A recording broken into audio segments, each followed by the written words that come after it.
Hello, and welcome to Plugin Along, a stream dedicated to LOTRO plugins.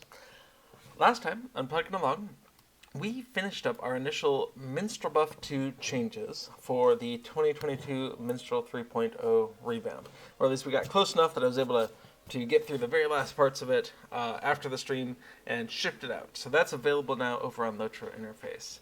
And it's not to say that we've added all the features we might want, but we've made enough progress to move on to other plugins for a while. And so today I want to get back to the Deed Tracker plugin. There's a long list of bugs and features to get to, so let's take a look at that first. As always, feel free to jump into chat with your thoughts and questions, or continue the conversation that was started on Little Redhead stream about a cool event over on Landerfall. And in the meantime, let me go ahead and move some windows around. Okay, so just to set the stage, as it were, we are looking at the Deed Tracker plugin. The Deed Tracker plugin is an attempt to give you a view into the list of deeds in the game in a different manner than the in-game deed log.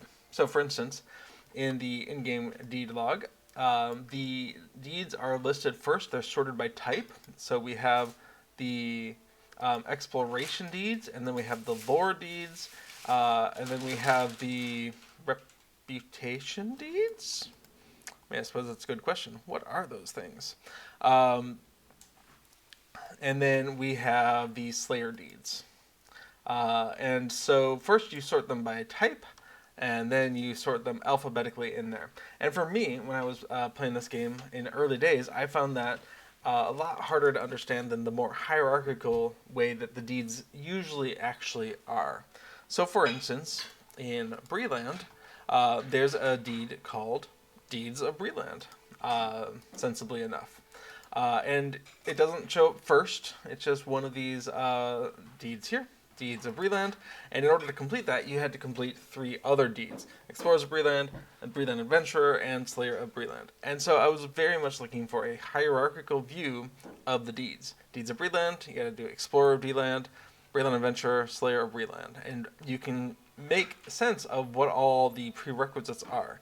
To do the Slayer of Breland, you just have to do Barghest, Brigand, Breland Woodsman, Knickerbreaker Slayer, Orc Slayer, Sicklefly Slayer, Spider Slayer, and White Slayer. All of those advanced, and that completes the Slayers of Breland. And all of those advances have a basic, and so on. And there's other deeds in Breland besides those for the Deeds of Breland. Usually that's seems like it's the case because Turbine and then Standing Stone Games added stuff after the fact, and they really don't seem to like taking deeds away from people. So if you're going to add more things for a deed, then they put them in, but they don't add them to the wrapper like that, the Deeds of Breland wrapper. That's what it seems like. And then they added the Wildwood, of course, and so on. There's also hidden deeds in the game, and I wanted to know what was potentially available even if I hadn't started that. So, for instance, I'm going to turn on an option here that says hide completed deeds. There we go. For instance, I know that there is a collect the golden egg deed, even if I haven't been given that deed yet. Because a lot of deeds, you get them and complete them in the same go. Or, for instance, there are collection deeds, so you're not going to see them until you start that collection. And then there's other deeds that just won't show up, and hidden social deeds, for instance, that won't show up until you've complete it. You just don't know what your progress is on them. So all of these seemed like things to make a plugin about. So that is what it tries to do, and sometimes it does it successfully. Okay, so let's go ahead and pull up a monstrously long to-do file of all the sort of bugs and features that have been accumulated over the last year or so since the last time I really put development effort into the Deed Tracker. I've been trying to keep it up to date with deeds in the game, but some deeds have crept in. They were either there initially and they've been removed from the game, or they were in the beta at some point and they just never made it into live. So like there's a Critter Slayer of Gundabad that Deed Tracker thinks is a real deed, but isn't actually achievable in the game. So, I, all of these were just sort of stream of consciousness. When someone told me there was something wrong with it, I put it into the file, but it doesn't mean that it hasn't been fixed in the meantime. So, there are a bunch of bugs for deeds, and there are a bunch of bugs for interface kind of things. And we're going to go ahead and try to sort those into two different stacks here.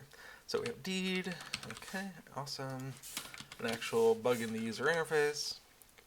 Deed, lots of deed issues. Awesome, actual logic issue. That one seems important. Let's see. There was something I found. I wasn't sure what I wanted to do with it, but I had a question at some point.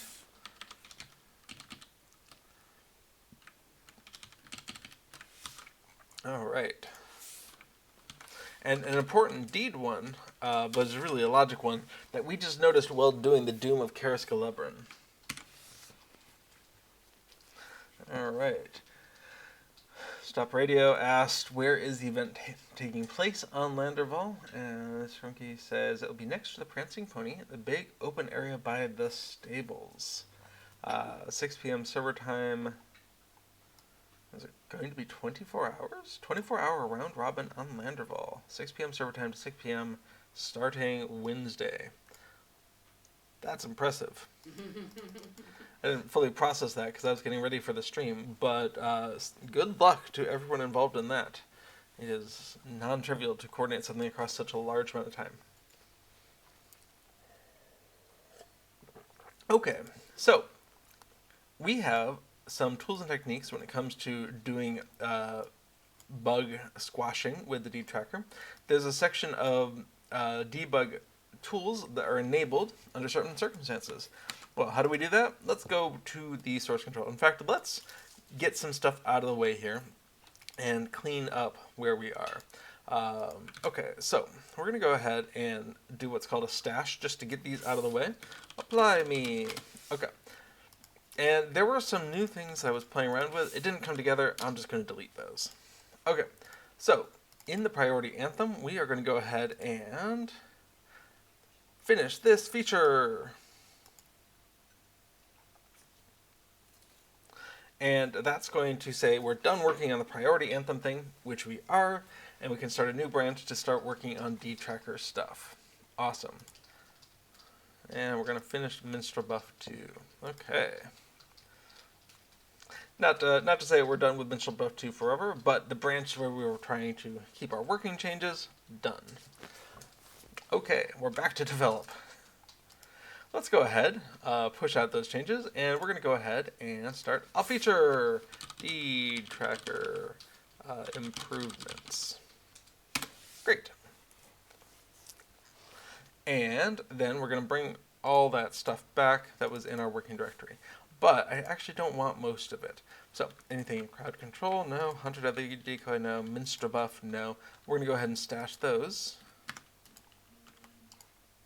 Stash 6 files and say non-deed tracker. All right. So that leaves us with just the globals, the set debug options true, which is allowing us to see this in-game debug section right here, and the actual change to the to-do file. So we're going to commit that. To-do file changes, because I'm comfortable with all of those changes. I don't care about them. And then we have a clean working directory. So it can be really obvious what has changed at the end of the day. And if we need to go ahead and revert anything, we can do that easily. And what do I mean by that? If I accidentally, for instance, come in here and delete a whole section of bugs and don't notice it, I might not notice it, but the source control will notice it and say, hey, you've just deleted these 6 lines. Did you mean to do that? I did not mean to do that. I'm going to discard that change. And they're back. Awesome. Love source control. Love the ability to say what has changed, and so on. Oh, just a moment.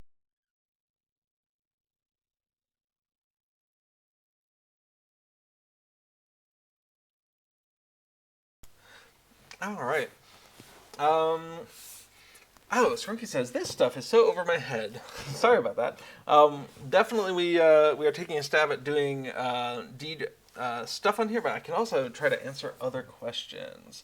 You'll be in and out yourself, play a song, have a dance. Little Redhead says, songbook, I have it. I was recently messing about with some songs. There's a step where you have to sync your stuff. Is that what's messing you up? Oh, Srunky, were you saying you were having issues with a plugin? Yeah, right above rewards. Right above rewards. Oh, you're trying to get Songbook loaded and I'm stuck. Cool. Well, that's certainly a worthwhile thing because Songbook is awesome. Let's go ahead and talk about installing plugins. Oh.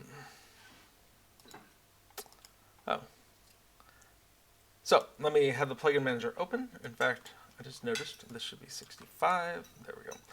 Okay, so to install a plugin, there's a couple different ways we can do this.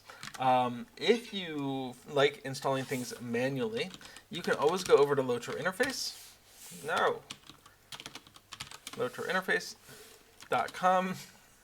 Just search for Songbook and follow the instructions that they have there. There's actually two different versions. I know I've seen... I thought there was two different. Songbook 2. Oh, anyway, we'll go to the most recent one. Chiron's Songbook with the date of 2021. And there are almost always installation instructions on the plugin page. So this one actually says maybe go read this other thing. But then you can download and unzip and put it where it's supposed to go. I like using the plugin compendium. This is a third-party program that will manage your plugins a little bit more automatically for you. If you have LOTRO Plugin Compendium, you can just go to Add New Plugins, search for Songbook, select the one you want, and click Add. Cool, we're done. You can do it the more manual way. Click Download, open up that location. It goes to my downloads directory, extract it, extract. Now you have something to drag into your LOTRO plugins folder. It's a whole thing. It's totally doable manual, but I like the LOTRO plugin compendium more. So you can see a link to the LOTRO plugin compendium there in the MooBot message over on LOTROinterface.com. And Songbook, if it's not in there, is only because it is it's so perfect for playing music, and if you're not playing music, you would never need it. And so Songbook's great. Okay, so we've got it downloaded. Does that mean we're done? Well, kind of. So there's a problem. I don't even know if there's a problem. There is a thing with plugins, which is when your plugin is loading, Lord of the Rings Online is going to load any of the relevant files from the plugins directory. And plugins can read files in the plugin data directory. But neither of those are where the music is held, which is in the music directory. So, in order for your songbook to know what music you have, and we can see I just loaded it right there, and there's a little song icon just under the radar. But in order for it to know what music we have, we do. It's looking at my file here. Let me fix that. Let me pretend like. Let me pretend like I've never used Songbook before. When I load Songbook, it's not going to know what to do. You'll see the song library is empty. Make sure you have ABC files in your music directory, and to run the Songbook hypertext application file, songbook.hta, to build the library. Then reload the plugin. Cool. Well, that seems like a pretty straightforward set of steps if you are already familiar with the steps. So what is it saying? It's saying ABC files. So first of all, anything that is a music file for Lord of the Rings Online is going to be stored in this ABC file. This is actually a human readable file for certain definitions of human readable. It looks like this. Let me see if there's an easier one to read. Hang on a sec. Nope. There we go.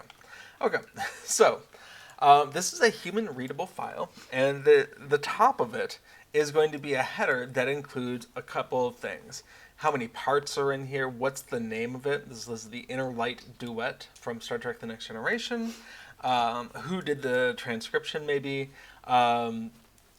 How many octaves up and down we might be shifting from the default octave.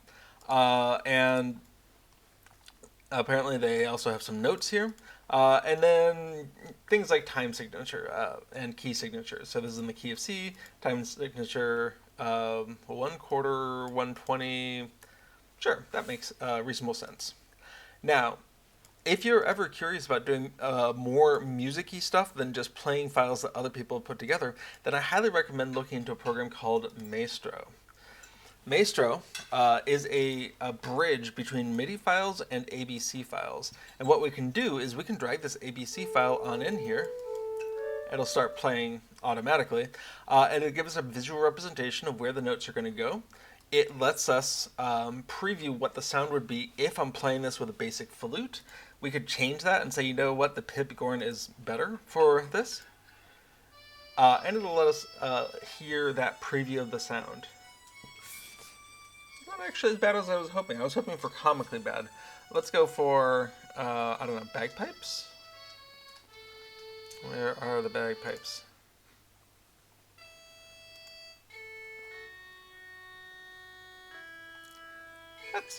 That's not bad. Without an underlying drone, bagpipes are just nice, right? They're just another instrument.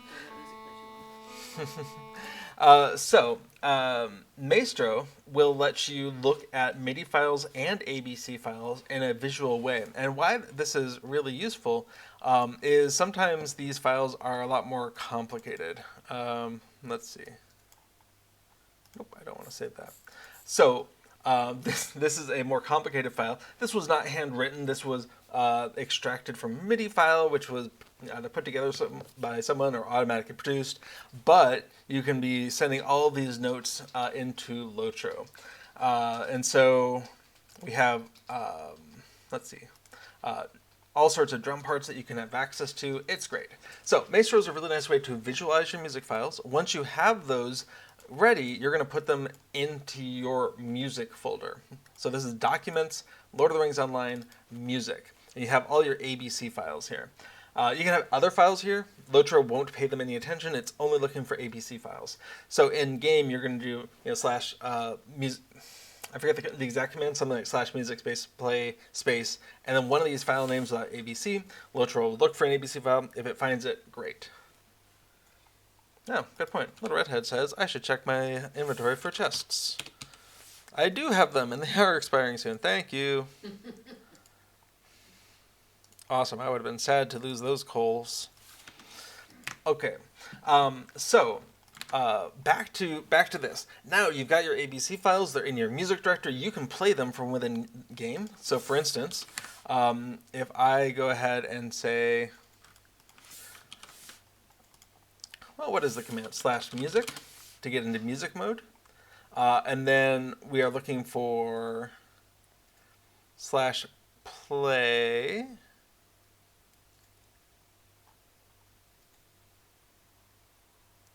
Yeah, okay.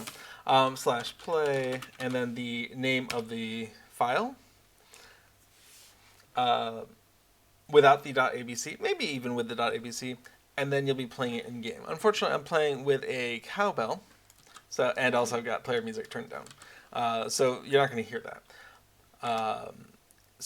We have access to these files, but plugins do not have access to it. Plugins can be loaded from the plugins directory. They can read stuff from the plugin data. So we need to bridge that gap with a little program that you can find in Chiron Songbook, and that's the songbook.hta. When we run that, we're going to go ahead and get an interface that looks like this. There are a few computers out there in the wild that are not configured to use hypertext applications correctly, and you don't get this nice little UI here. You get some sort of error message like, I don't know what to do with this. If that happens to you, I'm very sorry. It never happens to me, so I don't know how to fix it. No, there's some advice out there on the internet, and it might work. But this is what you're looking for. You open up songbird.hta, and it's going to do this connection step. It's going to look inside your plugin data directory for any users.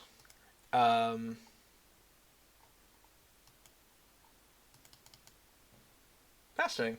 It's pulling the list of users from somewhere else, and that is totally fine. It's going to say, where do you want this thing to go?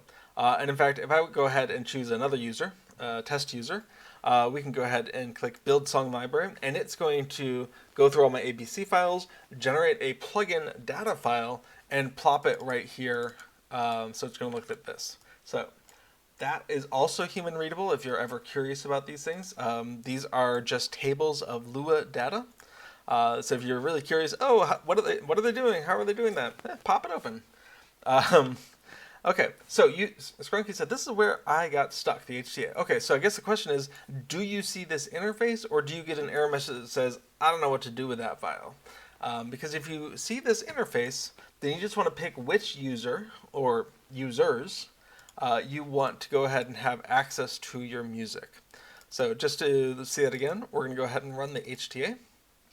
We're going to say build the song library, and it's going to go ahead and look at every music file. This goes really fast on my machine and really slow on Little Redhead's machine because she has like 1,000 of these things. And it has to look in each one of those files. And so if you have a bunch of music files, just give it a moment, give it 5 moments, come back to it tomorrow, something. It'll eventually have generated the song library. And it'll tell you where it's saved to. Awesome. And if you already had this thing done, it'll just overwrite that file. That's really useful. If you've added or removed music files since the last time you did this generation, the plugin will not know about those files. And so you do want to regenerate this, rerun the songbook.hta anytime you add or remove music files that you want the plugin to know about, because it cannot see inside your music directory except by this step. Okay. Cool. While we wait on Scrunky to say where they're getting stuck with the HTA, we'll come up back into the game. And if you go back to the plugin manager, remember the final step after we ran the song.hta file to build the library, we need to reload the plugin. Cool. Easiest way to do that, hit the unload button, hit the load button, and come back and use this icon over here. And we can see that the list of files is there, and there's a list of directories as well, which I think is just great. So you can organize things within your music folder. Legendary says hi. Hello! We're just talking about the Songbook plugin. Scrunky in chat was having a little bit of trouble with it, and so we're just going over what an initial installation of the Songbook plugin looks like and how you do the initial configuration. Cool. And that's pretty much it. Yeah, Scrunky, at your convenience, type stuff into chats. Let us know if it's working, if it's not working, if you were just confused by that .hta thing and maybe this has helped you out. At your convenience, let us know. In the meantime, I am going to go ahead and get rid of that folder for now. What do we got? I'm going to delete the manually downloaded songbook, and I want to go ahead and close that out. Okay, Scrunky, you've got it up. Awesome. Then you've avoided the problem of not knowing what to do with HTAs. You say it only finds 2 files. So make sure you're in the Lord of the Rings Online, and there should just there next to plugins and plugin data, that's where the music folder is. So if you have music files anywhere else, the plugin, the Songbook HTA is not going to find them, but I don't think Lord of the Rings Online was going to find them anyway. So you want to make sure they're in Documents, Lord of the Rings Online, Music. And as I said, they can be in subdirectories under here. So we were kind of going through I downloaded a bunch of ones from online. I was trying to be like, which one of these do I like? And so it was just like, okay, these are known good. We can play these in public and not be embarrassed. But then we got distracted with life, so that project did not go very far. Cool. Okay. But yeah, double check your documents, Lord of the Rings Online music folder, the Lord of the Rings Online, and say, see, are there more files than the 2 that were found? Cool. Okay. Progress is being made. Progress is good. Okay. So, deed tracker. One of the things that we were just talking about was being able to test things. And it's really important when you are writing plugins, or if you're helping someone else, maybe they're writing it and you're testing it. It's really helpful if you can pretend something happened. Oh, Scrunky says, yes, I have hundreds. Thank you. You're very welcome. Yay. I hope Songbook finds them for you and finds X number of hundreds in 2 directories. Let's... Hopefully you see them within the plugin. Make sure to unload it and reload it after you have run the HTA file to see the full list inside the game. Okay, so when you are writing a plugin for instance, detecting that a deed has been completed, one of the things you don't want to do is have to complete a deed in order to test the plugin. So we have some helpers here. We have some helpers that say, I am going to complete a deed.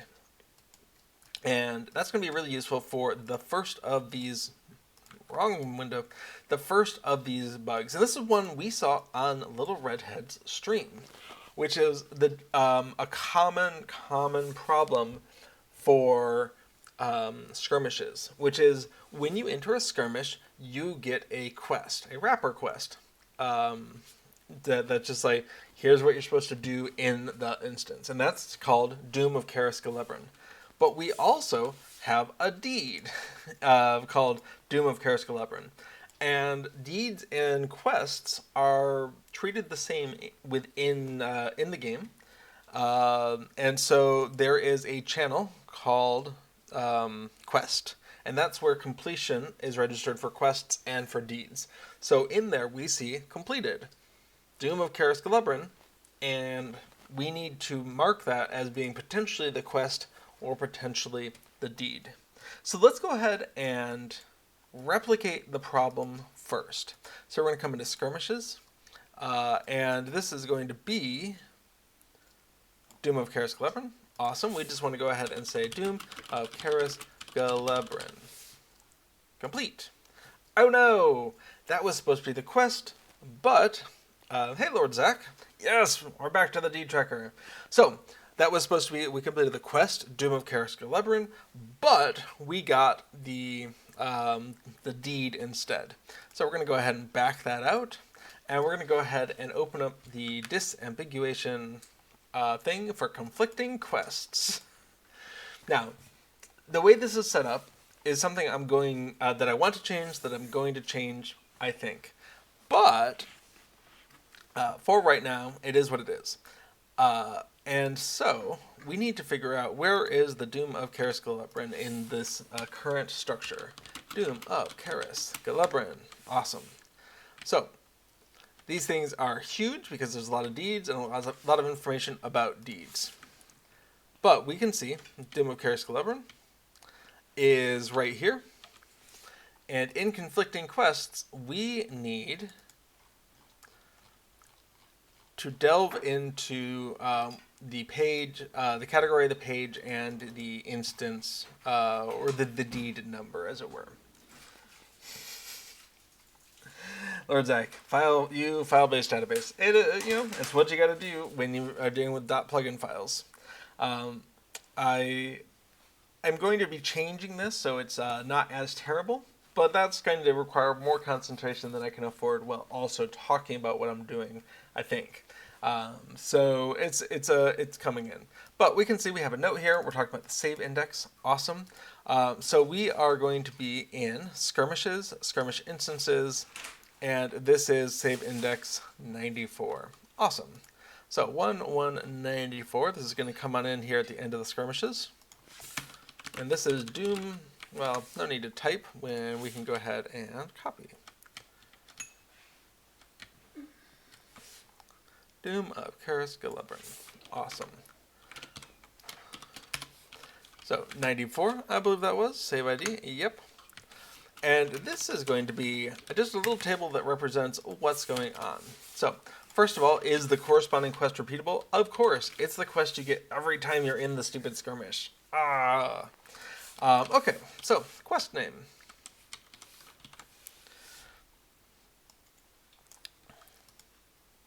Whoopsie.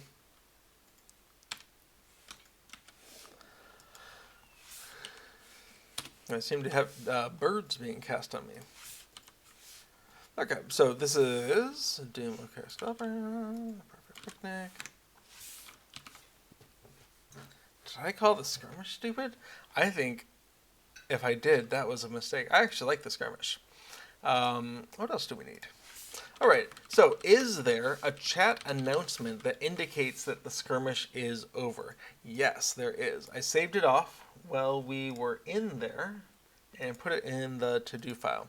And this is, Celebrimbor shouts, "To me, I beg you." Okay, great. So we want to go ahead and put that in there. And is delayed. And the answer for that is no. And that one's important because sometimes there's some sort of key phrase that is said, but then you have to go open a chest or something. And so we need to keep watching chat for an indefinite period of time. False. And we don't want to keep doing that if we don't have to. So this one, Celebrimbor says that, and you complete the deed. Or complete the quest, I should say. So that's what we're going for. So we want to go ahead and try that out. So we're going to go ahead and unload. We're going to go ahead and load. It's going to take a moment. I need to look into that load time. I'm not very happy about that, but it's not necessarily a today problem. Okay, we are looking in the UI at the Doom of Karis Gelebrin, and we're going to come back in to the options. And first of all, we should still see it complete if we hit the debug button, because we haven't seen Celebrimbor say his magic line. So complete. Oh. Fascinating.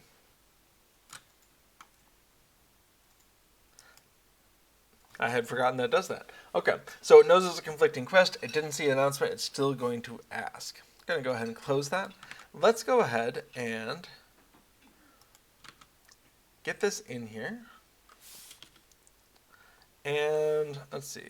Announcement. Can I do that? Well, let's come on in.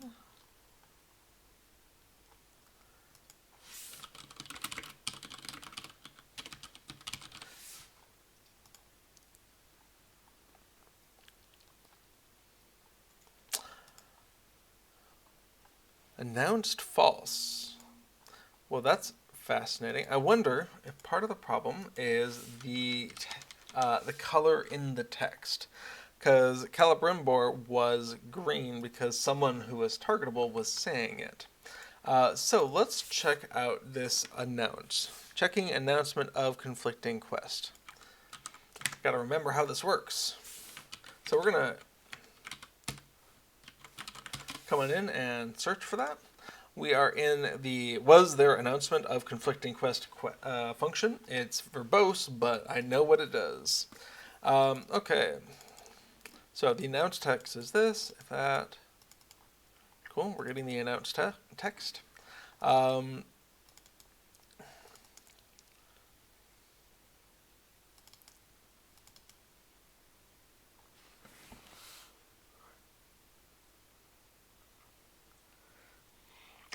Yeah, okay, that color is going to be a problem. Unless previous quest chat is getting filtered.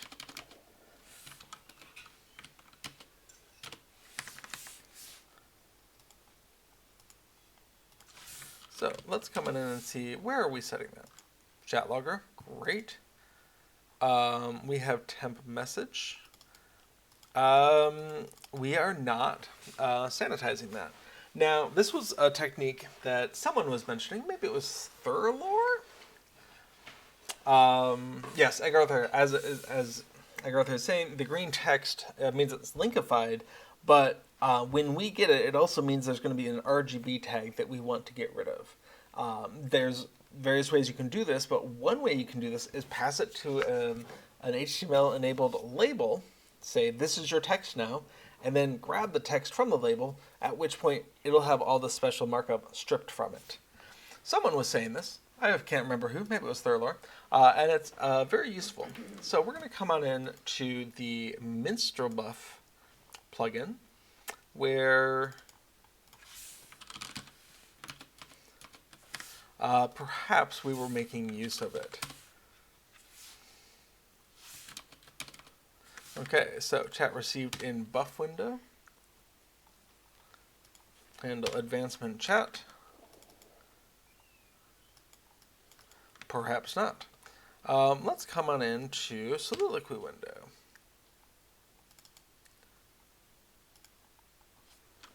Check for soliloquy of spirit.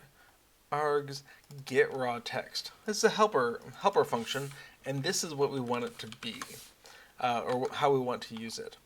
So we're going to come on into conflict. Actually, it was the chat monitor, wasn't it? Chat logger. And so what we want is something that looks like this.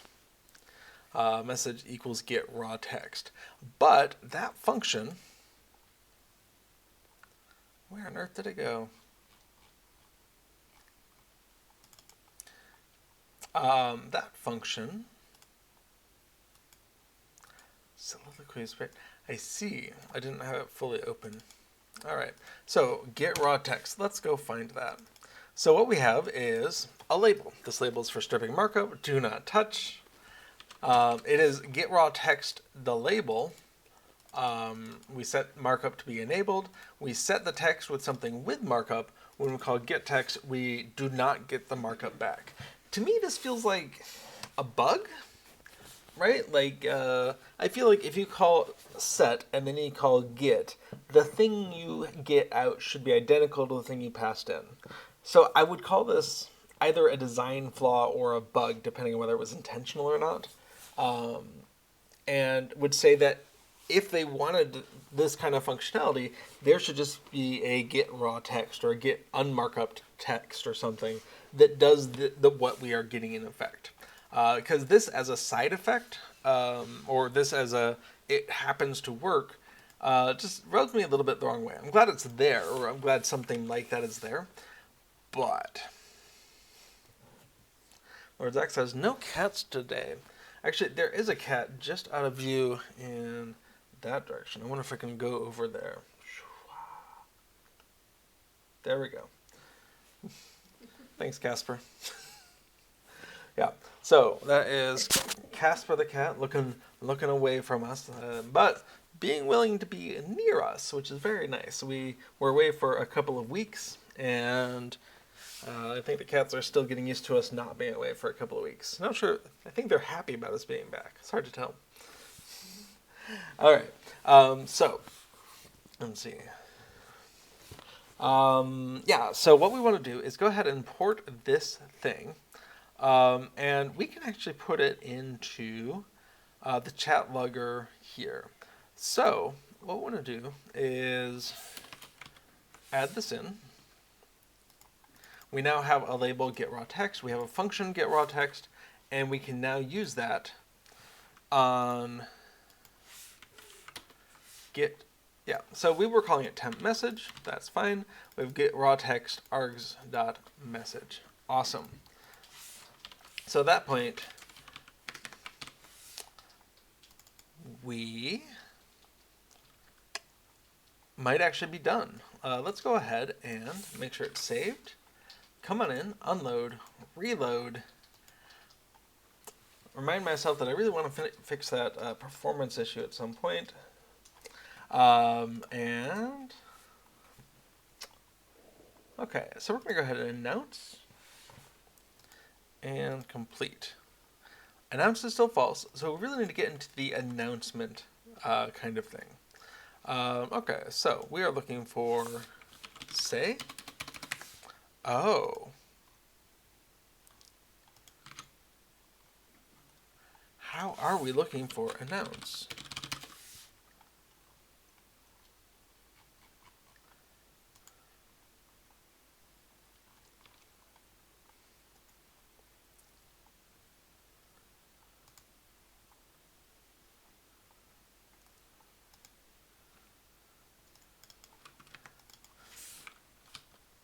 Previous quest chat. Oh, that's a good question. Did it come through in quest chat?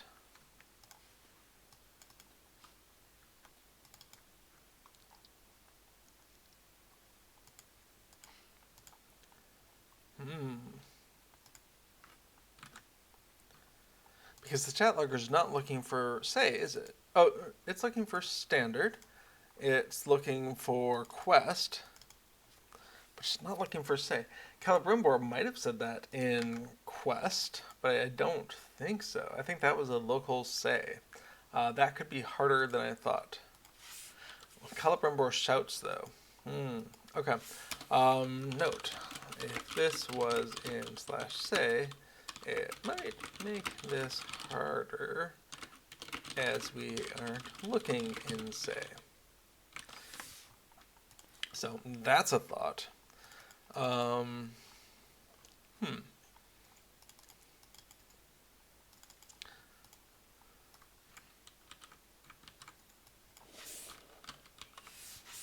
Okay, so let's pretend that Calibrimbor is did not find. Oh, okay. I thought this was going to be so easy, and yet. So, if we do debug complete, add debug field, debug option complete. All right, that's going to filter quest with chat complete name. Okay, yes, that's not going to do. Announce, check for delayed text.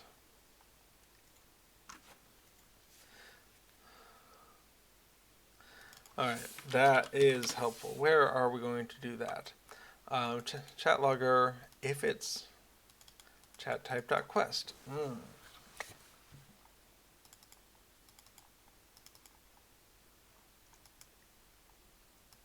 Okay, well the good news is announce was the right place for that. But I would like more information about this. Okay.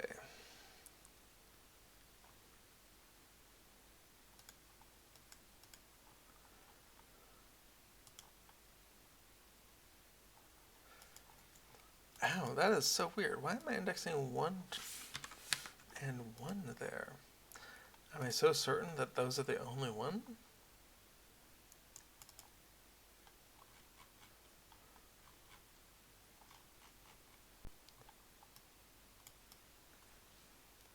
Sure seems like that's not right.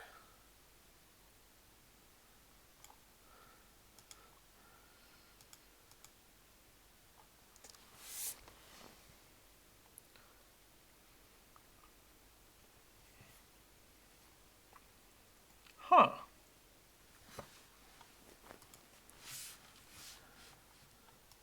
Also,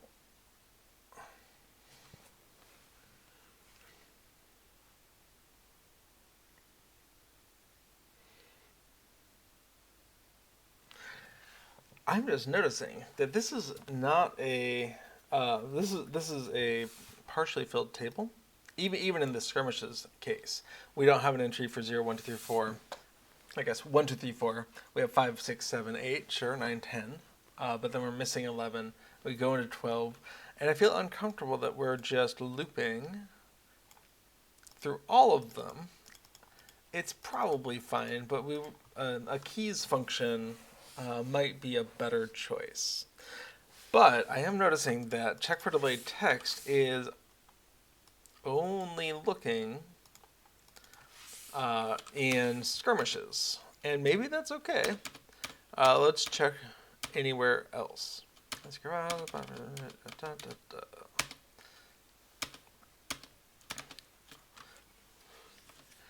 Okay, it's not completely wrong. That is the place where we're looking for this announcement. Still very strange though. All right, found delayed skirmish completion text. Awesome. Let's add a debug statement here. Else debug, and we're looking for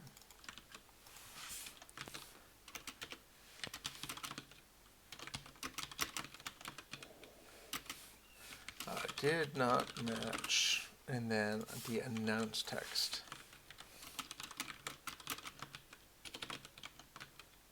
Cool.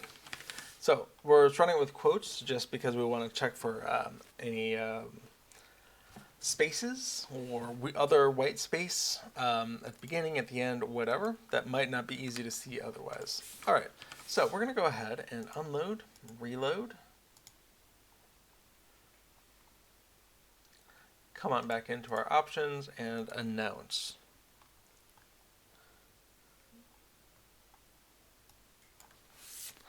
Okay, and what do we see here? We see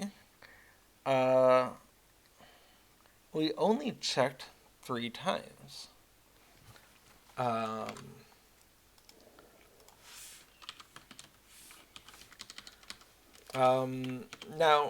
let's go ahead and add an explicit debug statement for the successful match. Because the other one is hidden behind something else. So, just in case, we're going to explicitly announce yes or no. Hey, Casper, you awake? Either way. So, announce, awesome, did not match, did not match, did not match. This is coming back to my thought that I was concerned with how we were iterating through here.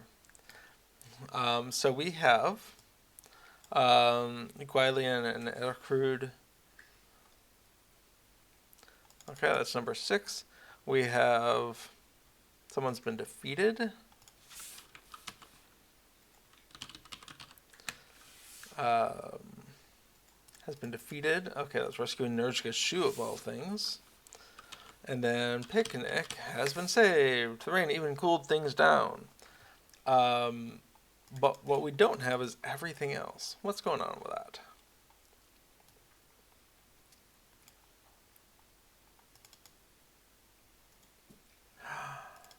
Check for delayed text. Oh, of course.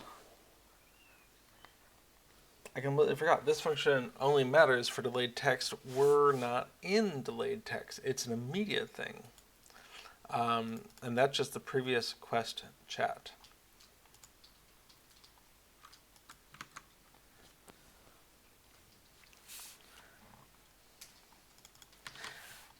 I feel like we need to go ahead and pretend like we're doing both of those things.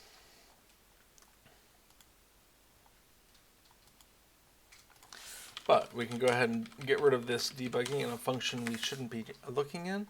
And then was there announcement of conflicting quest? We want to go ahead and have more debug than we currently have, I think.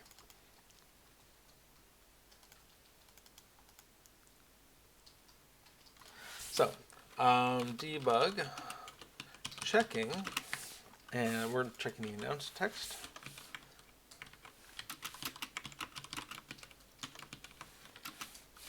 Against, and we're checking that against the previous quest chat.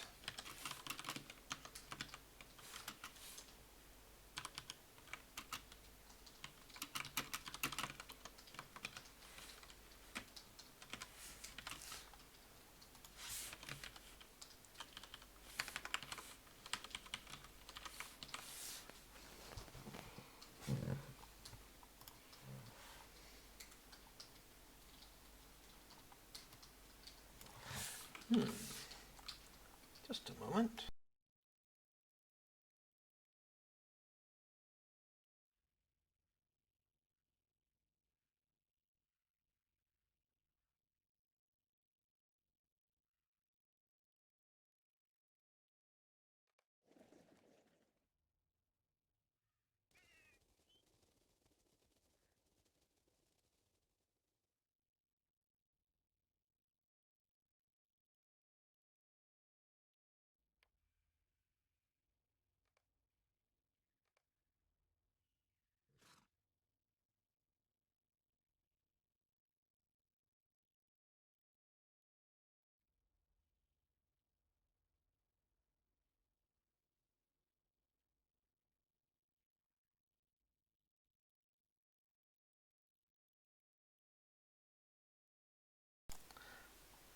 You're right, Apu. I am muted. Thank you for noticing that.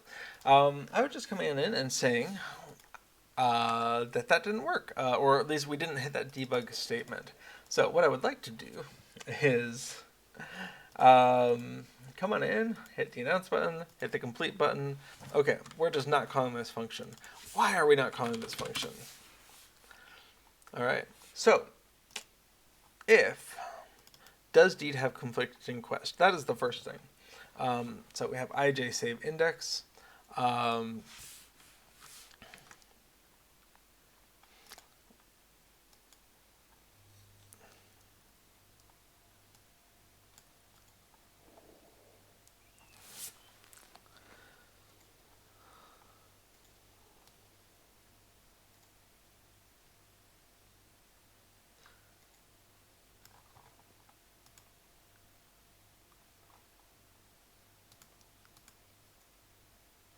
Of course.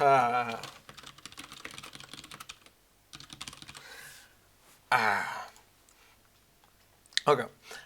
Second announcement announced true, delay, false. So completed something with both a deed and a quest, but the quest was announced in chat. That's what we're looking for.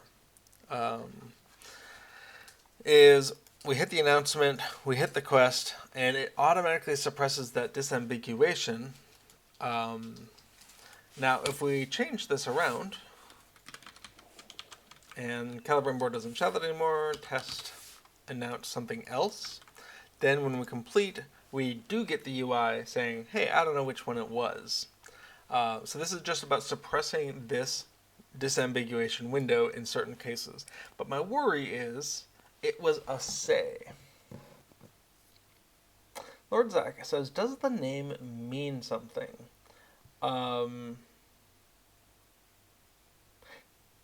Yes, Little Redhead is often streaming as Rosenbloom over on Treebeard. Does the name mean something? Well, she is little and she has red hair. So it's just a description. It's perhaps less abstract than my personal B4142135662.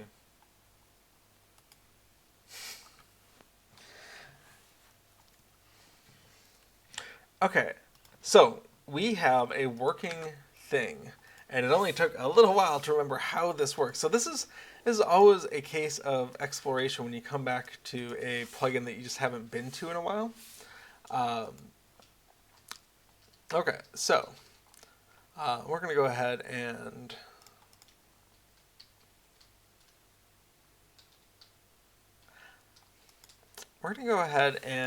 double check that it still works after we get rid of the discard, get rid of that discard, or that debug. We have the conflicting quest intro. We are using the raw text option.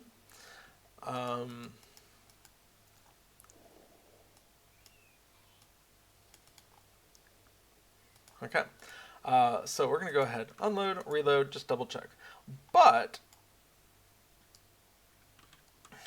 oh yes. Does Rosenbloom mean something? It does. Little Redhead has answered that. Okay, so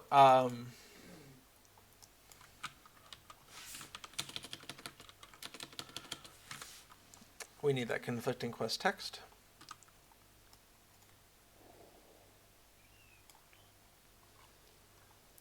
Remember, shouts to me, I beg you. All right, so we're going to go ahead and pull that in. But first, if you complete it, we get this disambiguation. Announce, complete, we don't. Suppression still works. That's excellent. So the real question is, what's going on with that? I'm going to go ahead and...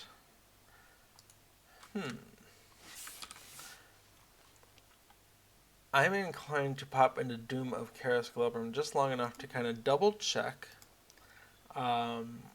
Are people saying things in chat? Do we think that's a say? And how am I going to test that? Well, I should probably have the chat logger say something about that. So, if args.chatType equals turbine.chatType.say, then, and we're just going to debug this, found a say, exclamation, quote it, args.message, and then quote it again. So that's what we really want, is double checking if things are coming in as the quest or as a say. Make sure we didn't make a syntax error. We did not. Fantastic. Birds everywhere. Okay, so we're going to go ahead and continue. Found to say, Celebrimbor shouts, "Hearken to me, warriors, this day we stand in defiance of Sauron himself." Okay, I feel like we can be pretty confident that the rest of what Celebrimbor shouts is in the say channel. I was wondering with the shouting thing, but I'm going to go ahead and leave this instance. Celebrimbor, you're on your own. You're going to lose anyway. Bye. Exciting music, though. Okay, so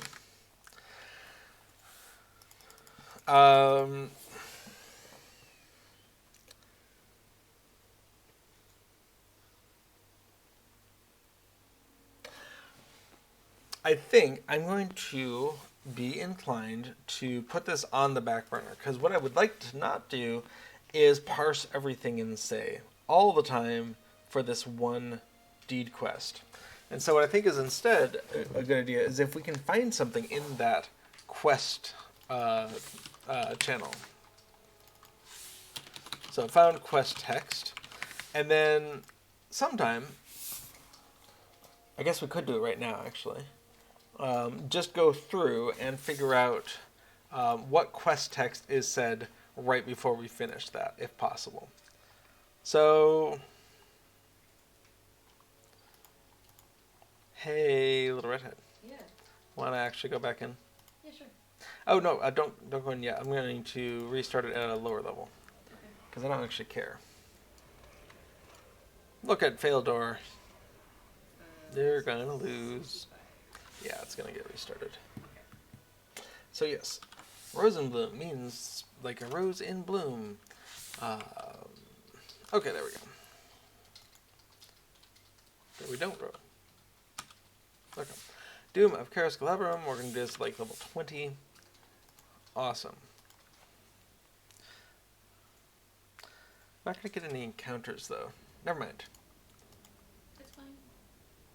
Oh, she's already here. Okay. We're going to zoom through. I don't know. This whole thing takes like 10 or 15 minutes. Okay. I'm going to follow Little Redhead, and she's going to progress the actual skirmish. Okay. So, sometimes you can't simulate everything. We need to actually play the game a little bit. I guess we can do that. So, this is a work in progress. To do, find text in quest channel that we can do use for delayed text.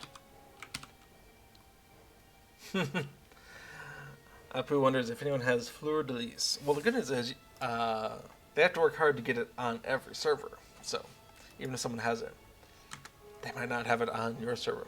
Okay, so this one's a work in progress.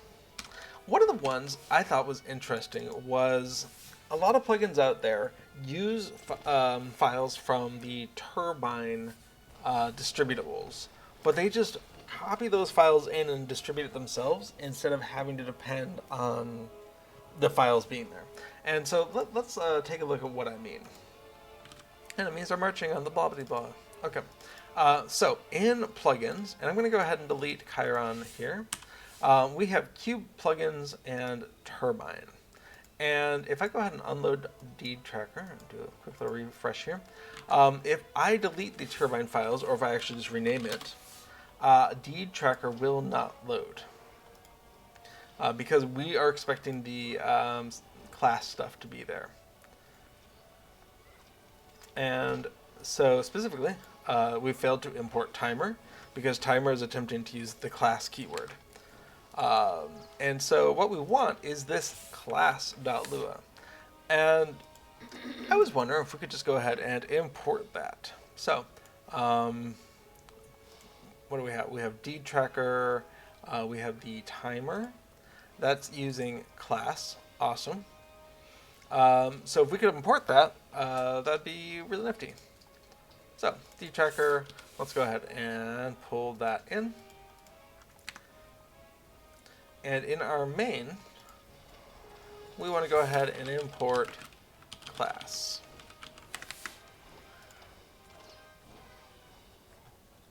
Well, it did not work.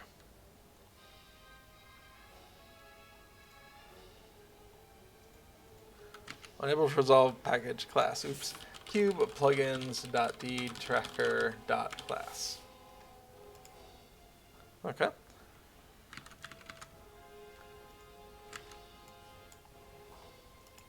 What's that thing look like anyway?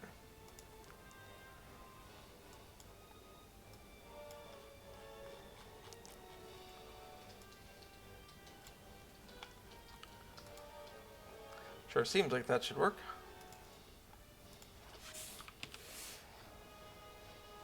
Failed to import that. Oh, unable to resolve package turbine.type. Alright, so we're going to need a couple of things. And what I would really like to do is put these in a subdirectory to package them together. So step one, let's figure out what files we need. So documents, Lord of the Rings Online, we're going to go into plugins, Turbine, and we need type. And we need to import that one. Import cube plugins.dtracker.type. Cool. Still didn't work. Type requires class. Interesting. We're going to have a circular dependency here. Yeah. Class requires type and type requires class. That's delightful. So at that point we might need to mush them together or something. I'm curious though, how does that actually work? Okay, this is importing turbine.class.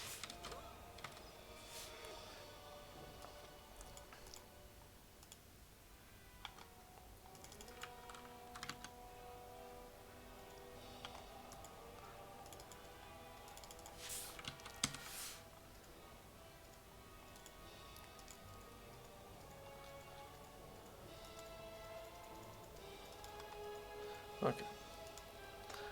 Unable to resolve package turbine.type.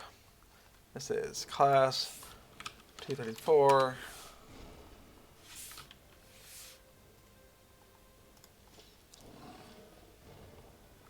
Oh, that's in class. All right.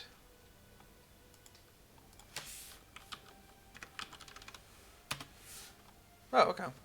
We're importing turbine type here. Fun.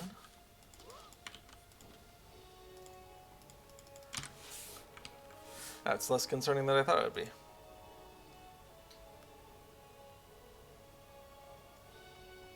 Okay, not a fan of all this dread, so I'm just going to pop a hope token here.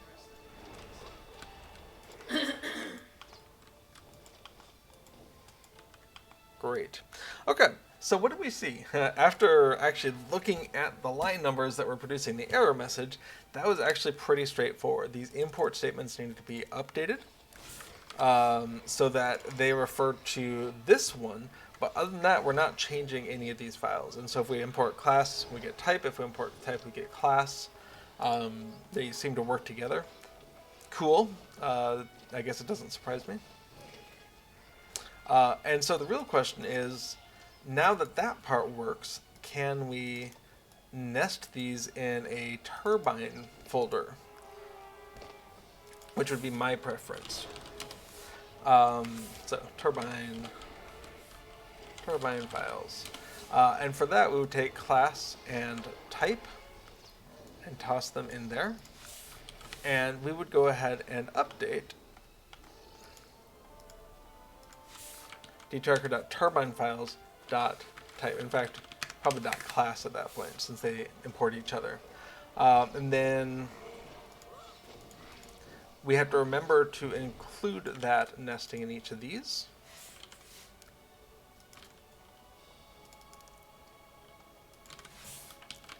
Just in case. Alright, don't know if that's going to work. It didn't not work. So that's my preference there, is first of all, these files do not change very often, and certainly not often enough that I need to avoid that dependency. And a thing that I'm trying to solve is that if you install with LOTRO Plugin Compendium, you get not only these Turbine files, but also the example plugins, which kind of pollute all of the different, it pollutes your list of available plugins with some example ones. Yeah, I'm gonna drop you off with Faildor. What's up? The bad guys are stuck somewhere. Oh, sure. I'm gonna go look for them. Stay here with this guy, okay? I will stay here while you go look for stuck bad guys. Good luck with your hunter abilities.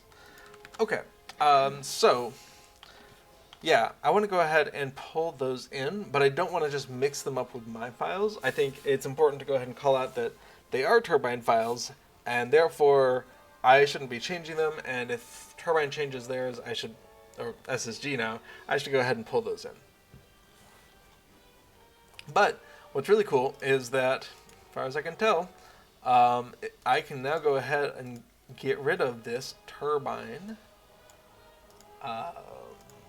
I'm going to go ahead and rename it. I'm going to go ahead and get it out of here. Holler if you see them at me. And I just need to remember to do that to any of my other plugins that need it at some point. So we're going to go ahead and unload. We'll go ahead and reload. Awesome. I wonder if my opaque quest tracker needs it. No, it does not. Any of the plugins I've worked on that use the object-oriented class keyword probably will need that same treatment. But for now, we can actually go in to the dtracker plugin compendium file and say, hey, dependencies, none dependencies. And that'll make me pretty happy.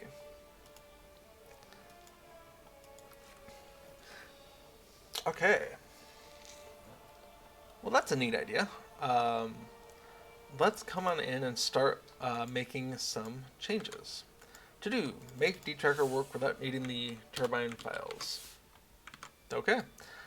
So, make dtracker work without needing Turbine files. Awesome. So, we're going to commit the class and type. We're going to go ahead and stage this little bit. Chat logger is not related. Completing quest, nope. Globals, nope. Main, yes. And options, nope. And plugin compendium dependency. It might be a good idea to go ahead and add this to a README file. We're going to go ahead and start a new version number, 1.4.0 changes. Sounds like you've been Oh, hey, I've got combat. Yeah.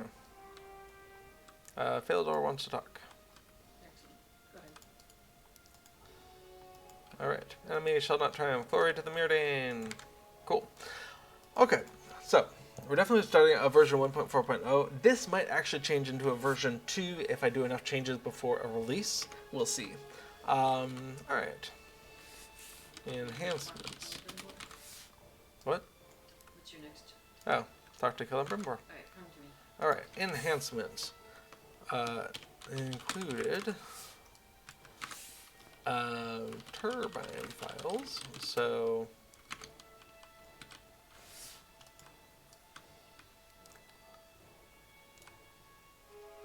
alright, hello Celebrimbor. To remove installation dependency. Cool. Now I don't need to remember that we did that. It'll just be there in the README file. Bam! Did you need to talk to him, or do you need to track what he says? I have the plugin running. I do not need what he says. Let's go ahead and run it and win this battle. What I really need is the thing that happens right before we win. Okay. Well, lose. End. Alright, this is going to take another minute. Let's go look at the to-do file and see are there other things? I'm going to go ahead and close some of these extra ones. All right, so we're working on the Doom of Karis Celebrian bug, and really this is just the disambiguation. All right, bug, new bug. North Downs quest Wargslayer will result in Angmar Wargslayer auto-completing North Downs Slayer's already. Oh, that's hard. Let's see if there's an easier one. Necessary categories, no. That one's hard, that's why it's still outstanding. Oh, that one's interesting. Alright, let's go ahead and find the depths of Kidstool Kala for a moment. Oh, okay. It's not, isn't tagged as not actively achievable. That's going to be the problem. Depths of Kidstool Kala leading the charge, great. We want to come in and figure out what tab that's in so we can start tracking it down.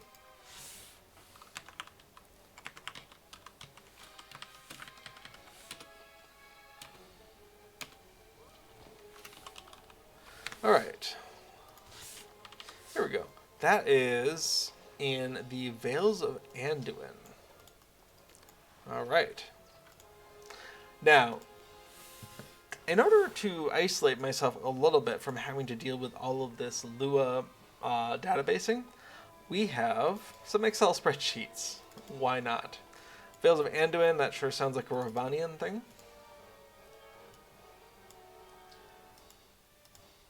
So let's bring that on over.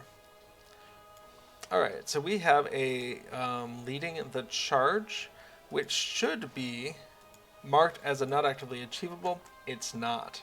So let's go ahead and remember how to do that.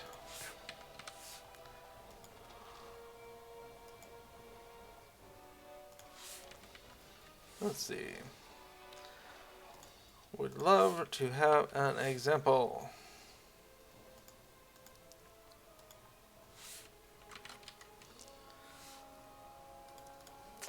Okay, well, since we're not finding it, we'll just come on into instances. There's lots of them in there.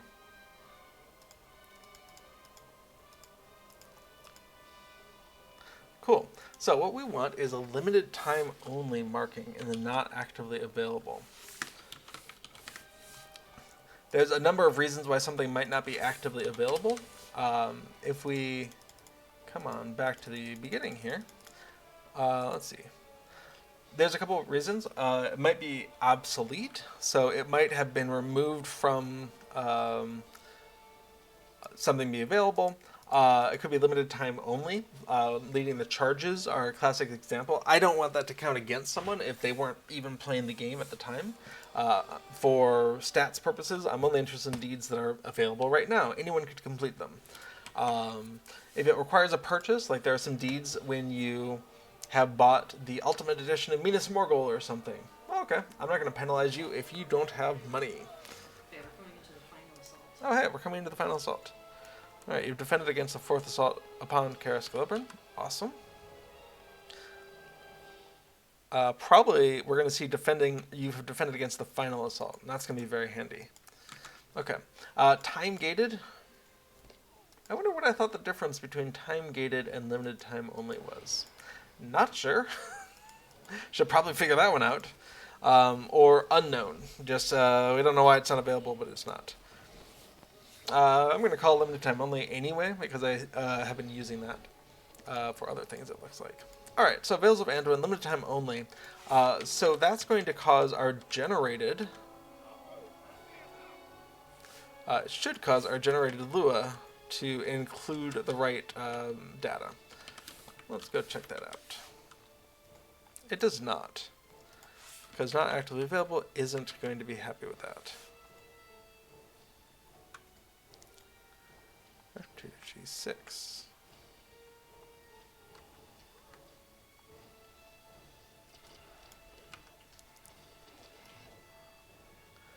Okay, limited time only.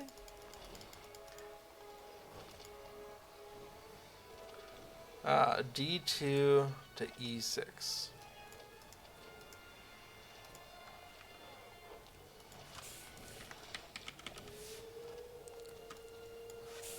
D2 to E6. There we go. That's what we get for not having that at all. Okay, so this is going to be an updated entry in to the deed info file. Super easy, kind of. And that was number 40, I believe. Yes. This will actually be easier to look at in a file comparison program. No, actually, it was fine right there. So we can see the not available equals 3. Now, we do want to go ahead and see this. Wrong button. So we want to be in... Well, we're close enough to the end here that we'll probably go ahead and focus on one thing at a time and finish this up. All right, here comes Celebrimbor.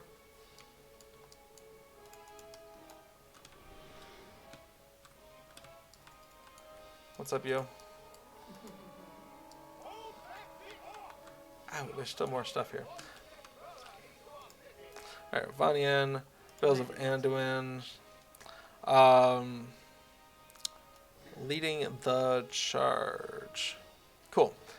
So we want to go ahead and reload plugin.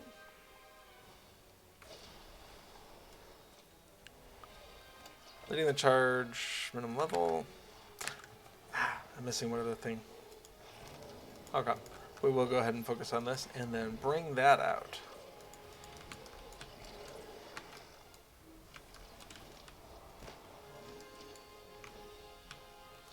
What's going on here? Warg Slayer of Swanfleet? When did that happen? You got a couple of things. I haven't been good at track. I'm trying to. Alright, I'm going to have to update my deeds at some point. Okay. You have defended against the final assault on Karas Galebrin. Great. So that's very plausible. Oh, okay, so you just get a random champion. I was wondering how you completed the actual deed.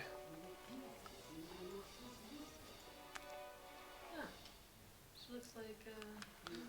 Does the resemble a Marthiel?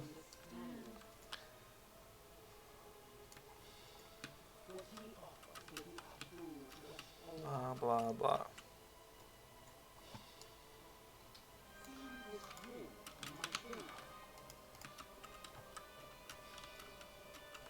Oh, it is a Marthiel. Oh. Fascinating.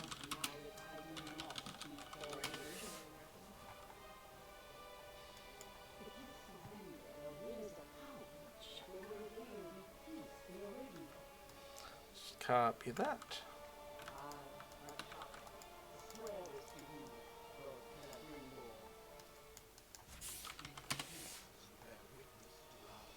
Okay, yeah, alternate name of Marthiel. Cool. Spoilers. It was Celebrimbor who first called her Martha when she and her master laid down Karas Galebrin, says the wiki, in a somewhat spoilery amount of text. Maybe it should be a thing.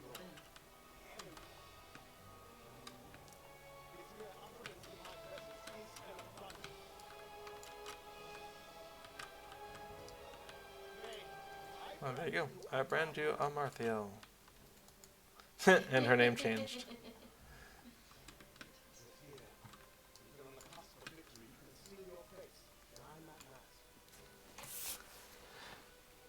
I forgot how much dialogue there was in this.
Okay, so that's going to be the defeating the Matshaka, but we're not going to get credit because it's third level. Okay. Bam!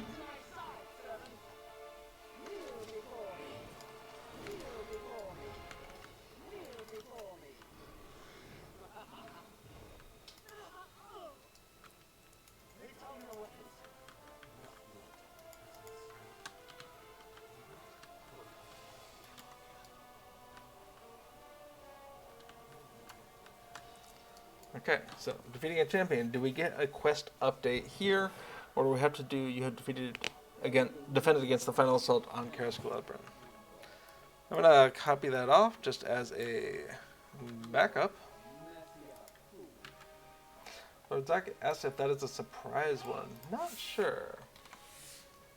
Atbu in chat asks, did I hear you say that LOTRO Compendium is easier? You heard me say that the standalone program LOTRO Plugin Compendium is an easier way to manage your plugins than just manually downloading them. It'll even check to see if there are updates available and so on. But don't be confused, there's also a plugin called LOTRO Compendium, which is its own thing and neat. But so there's a LOTRO Plugin Compendium, and then there's the LOTRO Compendium, which is a plugin. Oh, hey. Oh, fun quest. The enemy's champion has been defeated. Great. That's good. And then if we continue... Gilgalad. I think Gul's going to be lost. How do you feel about torture? Oh, Sauron's got, like, way fewer morale when you're level 20. He had like 1.3 billion at level 65. He's only got 64 million. That's practically doable. Let's do this, Sauron.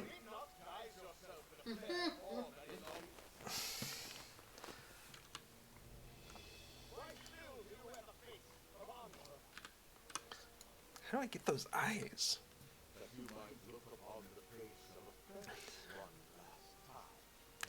Like, forget these auras for weapons. I'll take an aura for my face.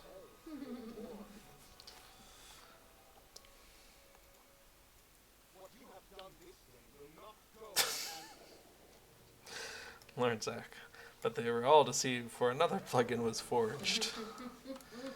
Yeah, we've had that discussion about how the LOTRO Plugin Compendium, which installs plugins, is different from the LOTRO Compendium, which is a plugin.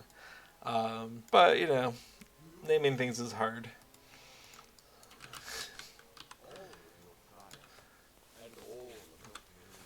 Blah, blah, blah. Skip. Not that I'm not interested, but I'm not interested when I'm testing a plugin. Give me all the mechanistic stuff. Ah, Sauron's not sending birds at me. It's someone else.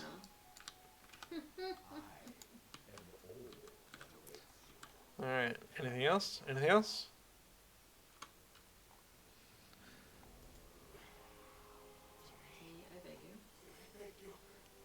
Okay. So, the enemy champion has been defeated is the last text we get in the quest channel, and I think that's worthwhile. I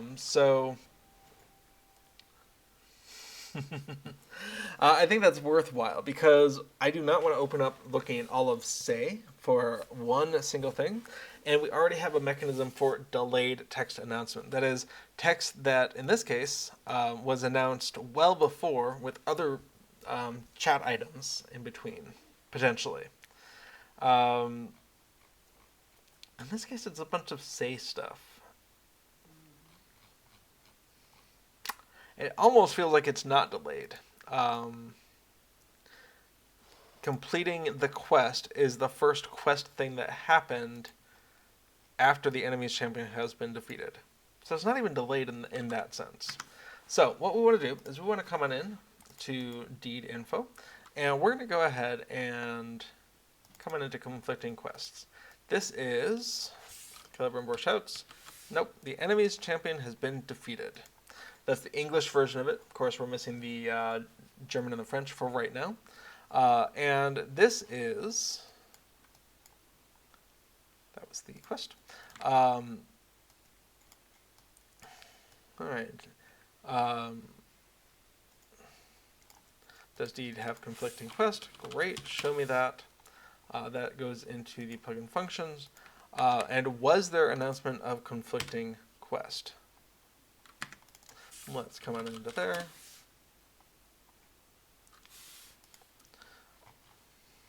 Okay.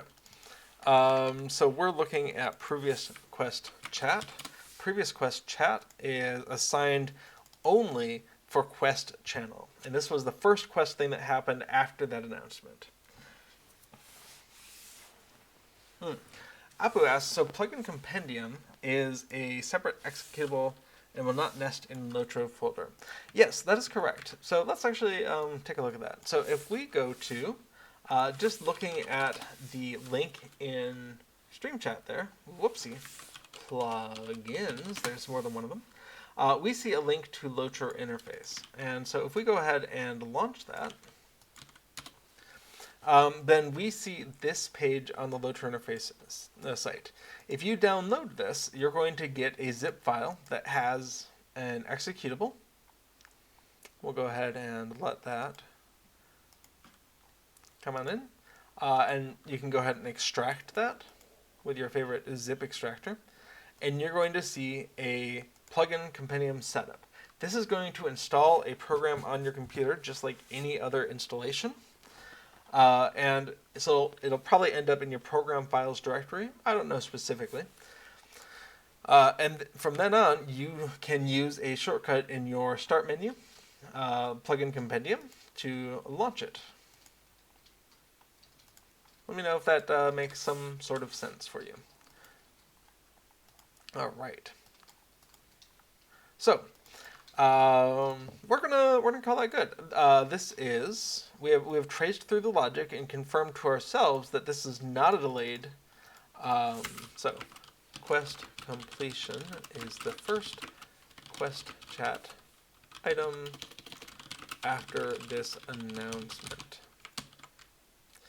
Oh, nuts. Oh, wow, that's a lot of dread when you stand next to Sauron. No, I was just thinking, did we have any fighting after Marthiel? I think the answer is no. After Marthiel, we just had the orcs, the Mortal Warriors run up. We had Sauron the Deceiver run up, walk up. There was a lot of talking. Enemy Shaman's defeated, blah, blah, blah.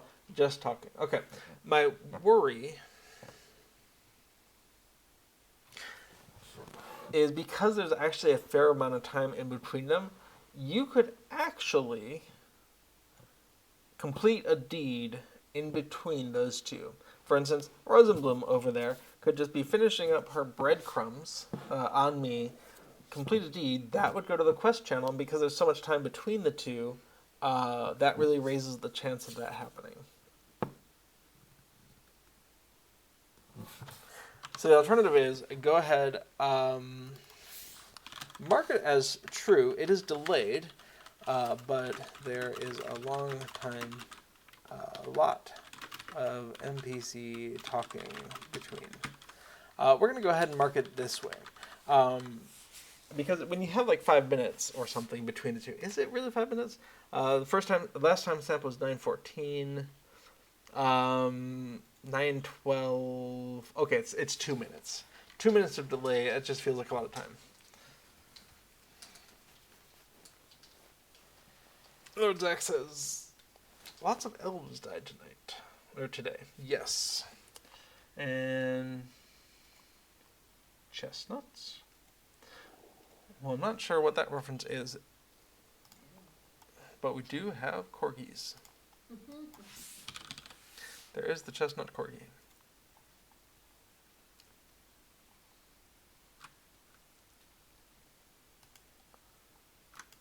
Okay. Well, Sauron's still being Sauron, so maybe we'll just leave. Oh, I said nuts. I might have. Way to pay more attention to me than me. Okay, so, yes. So we're going to just document this. The quest completion is the first quest chat item after this announcement, but I say a lot, there is about 2 minutes of NPC talking in between. Okay, so the is delayed. We could get away with false, but usually that's false ones are for it's really fast. Like in a skirmish, normally you defeated the enemy and then bam, completion. And this much delay just makes me nervous. So we're gonna say is delayed equals true. That engages the secondary set of mechanisms. So it's a little bit more work to just double check each new thing that comes in and says do you matter. But kind of by definition, there's no combat going on, so it's a light computational load. So I'm good with it. Okay, that's my thinking process. We'll see if I still feel the same way tomorrow. Let's see. Visual Studio. Awesome. So, there is a secondary program I use to combine the German and French sources that I have. And I'm just going to let that sucker run for a minute. Well, we come on into the fork program. Okay, so that just splits out English, German, and French. Why are things different? Oh, of course, because we added a vertical space for each of them. Of course we did. Okay, but other than that, it looks pretty identical. So let's come on in here. We can see if we rule out the white space, then we only have the one change, and that was adding in the not available. Okay. Not actively available. Done. I'm going to go ahead and reload the plugin then. Great. Okay, and we'll do another, well, 2 tests now. In Veils of Anduin, we have, we are not seeing hiding actively available deeds. Let's go ahead and unhide that. Cool. Depths of Kizul Kala tier 3 leading the charge is now not actively available. Had those, gone. Cool. Okay.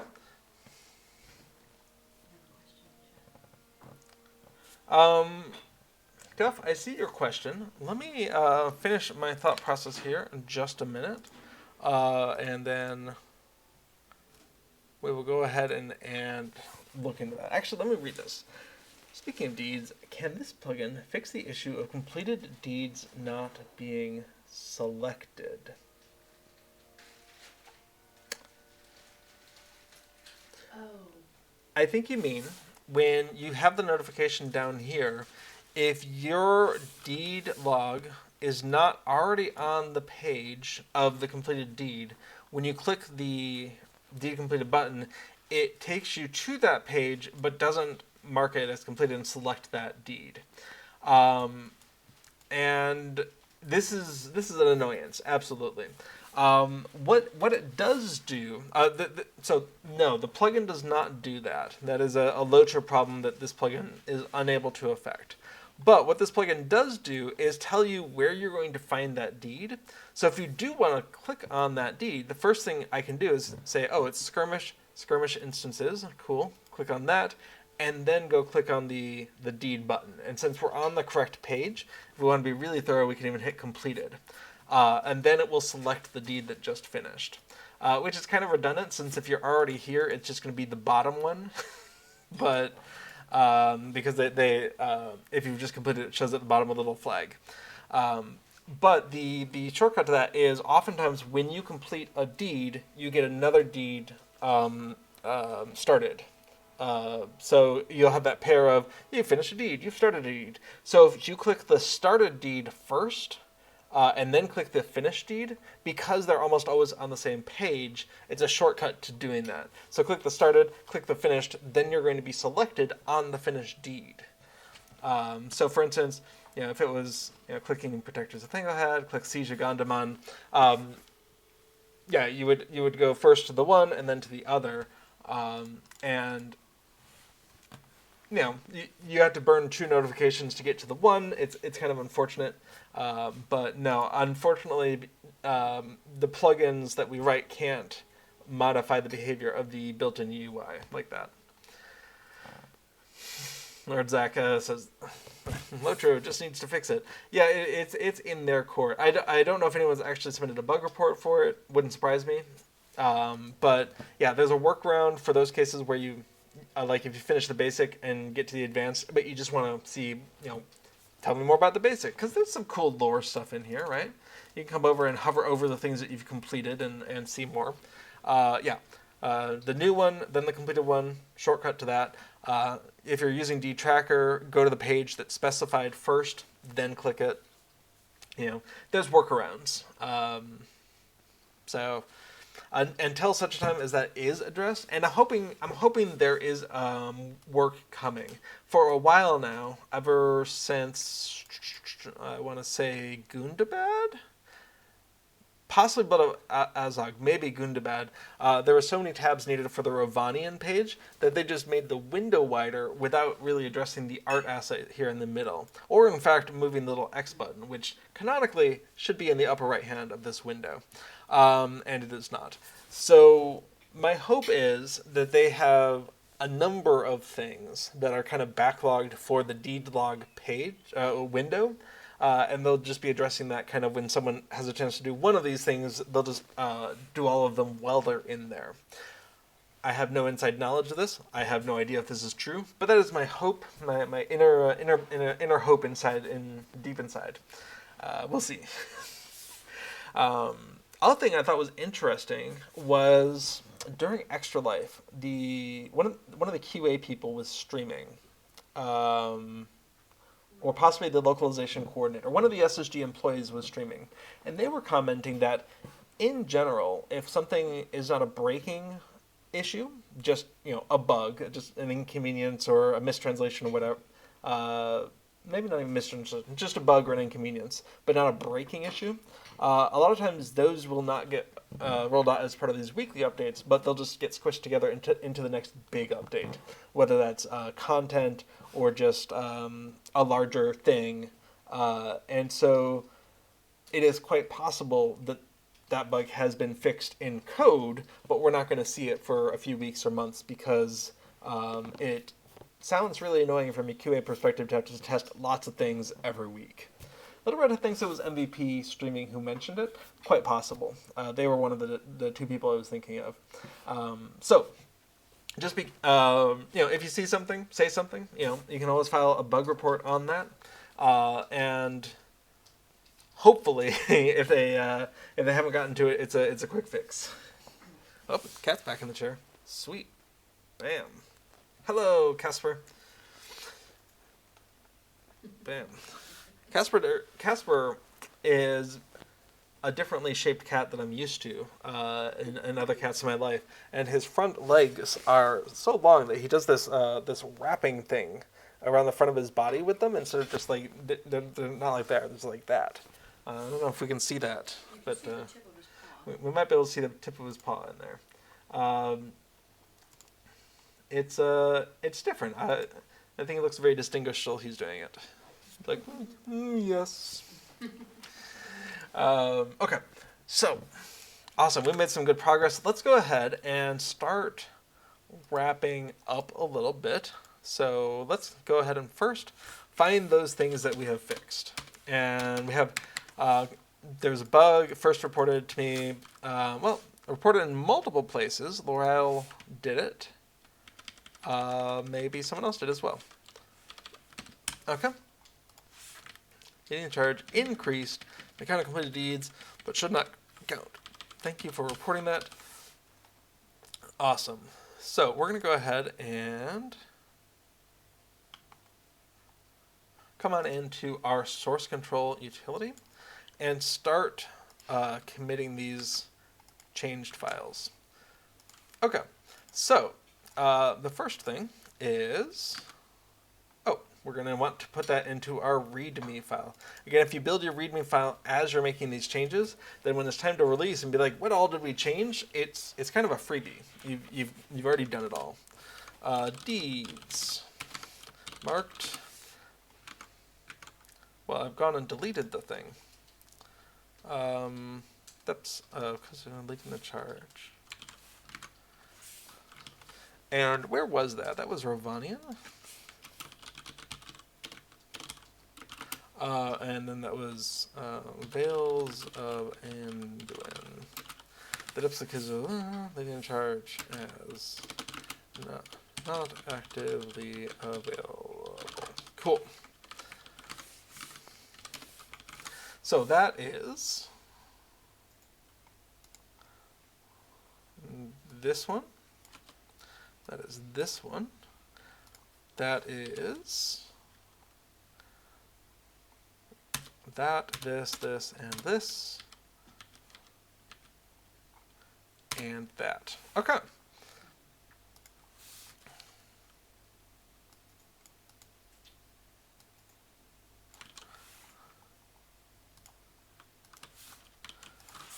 Marked deed as non-actively available.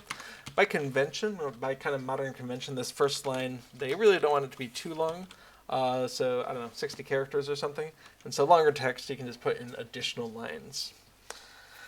Sometimes I even pay attention to that convention. Not every day. Okay. Oops. Spreadsheet commit that goes with previous commit.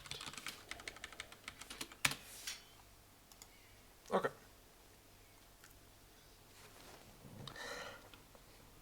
Apulu says, if you had to, what would you say is your top 5 or 3 plugins that you'd like to play with? That's an excellent question. And to answer that question, I will answer it by looking at my computer. So while I'm doing these streams, I tend to move my plugins aside, so streamline things a little bit. And if we come ahead and go on into Treebeard to the plugin options, we can see what ones I have loaded for my main character that I play most of the time. So, Aphodil. Okay, so there's 6 that are set to turn on for Aphodil. Aphodil is the character I play primarily on Treebeard, and Treebeard is the server that I primarily play on. So first of all, D-Tracker. D-Tracker definitely helps scratch that completionist itch I have, which is 2 things, telling me what things I haven't done yet, if in case I want to get to them, but also there's a convenient sharing mechanism in there. Don't abuse it. You can easily get yourself temporarily blocked from chatting. But if I wanted to tell people I was running around with, and this happened all the time on the Bombadil server where we were running around in groups, and it's just like, hey, by the way, I'm done with salamanders and the trollshaws, for instance. So you can just click the save button or fellowship or raid or kinship or a couple others, user chats, and you can just tell people what you have completed. Skirmish instances, Servants of the Deceiver, done. Or Erior, Swanfleet and Cardolan, Dead Slayer of Cardolan. So just that ability to easily tell other people that you completed a thing, precisely what it was, but also so that you yourself have this where you can keep track of it. So I can come on into Cardolan and be like, oh man, I have done almost none of the deeds in Swanfleet and Cardolan. 2 weeks of vacation. So that's what that was an early compelling of mine was have I done the things and how do I tell people easily. Lord Zach points out, I've used D-Tracker on an old character, and completing an advanced deed automatically checks off both deeds. That is true. There's an algorithm in there to check things off in a hierarchical sense. So if I were to come on in here and say, you know what, I actually did complete Deeds of Swanfleet, I could, well, let me go to some place where I care less about it. No, it's fine. So, if I said, I actually have completed Quests of Cardolan. If I check that, it's going to check them all off automatically because it knows about this hierarchical relationship, and you can undo it if you like. There's also a way to more automatically import all of your completed deeds. There's information about that in the help documentation. All right, I have MinstrelBuff II. I play Minstrel almost all the time. I find MinstrelBuff II, the replacer to MinstrelBuff, to be very helpful, partially because I keep on adding features that I like.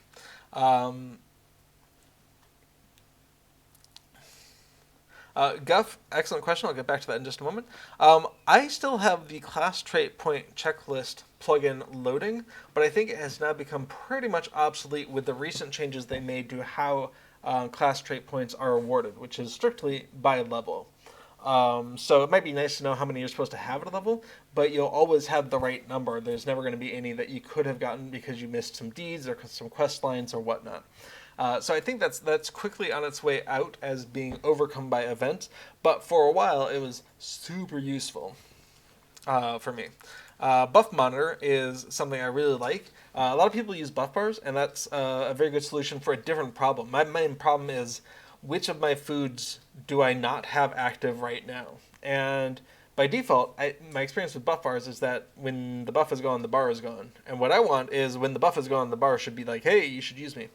And Buff Monitor scratches that itch for me. So Buff Monitor is very cool for being like, do you have your hope token? Do you have your battle? Do you have your warding? Do you have your 4 foods? Cooked, trail, fortifying, and bjorning. That kind of thing. Did the hunter remember to press their quick feet after they died? Hey, hunter, fast feet. That kind of thing.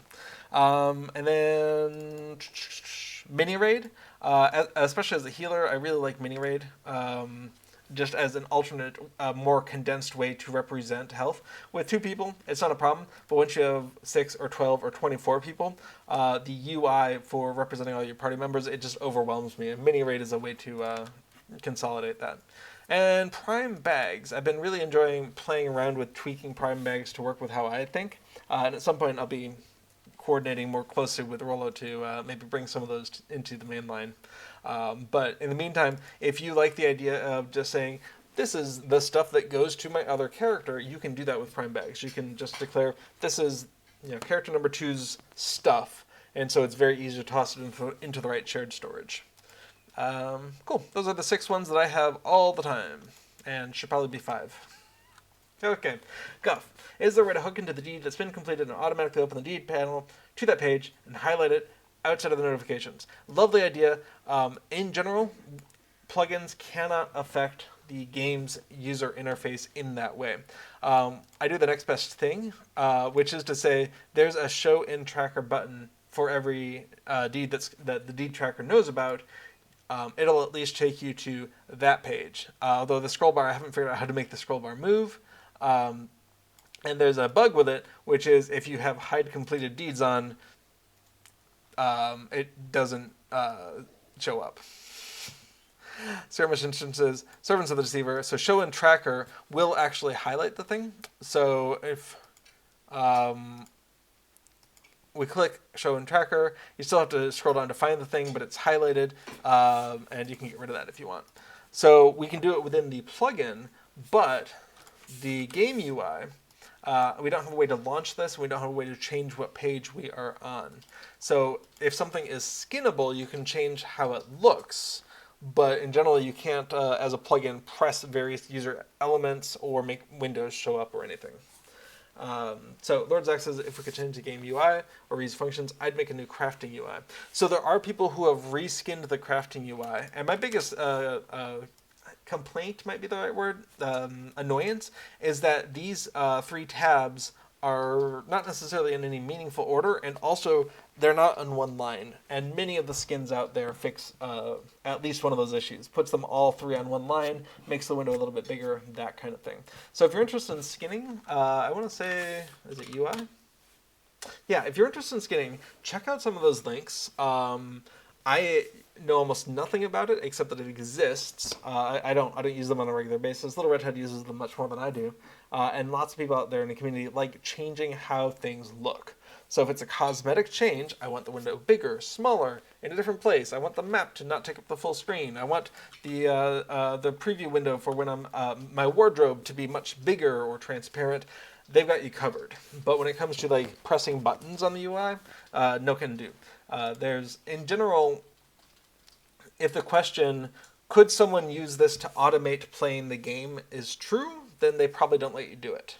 And interacting with the interface in those kinds of ways are generally a no-no. So excellent question, though. Thank you, Guy. Okay. All right, so that was a question about plugins. That was a question about hooking into the UI. And Apu, that was a question. Yeah, okay, cool. All caught up in chat. Let's go ahead and commit this other thing while I'm thinking about it. Which is to say, we're going to go ahead and mark that as complete and readme. I keep deleting things before I'm ready. All right, Doom of Karis Govern added a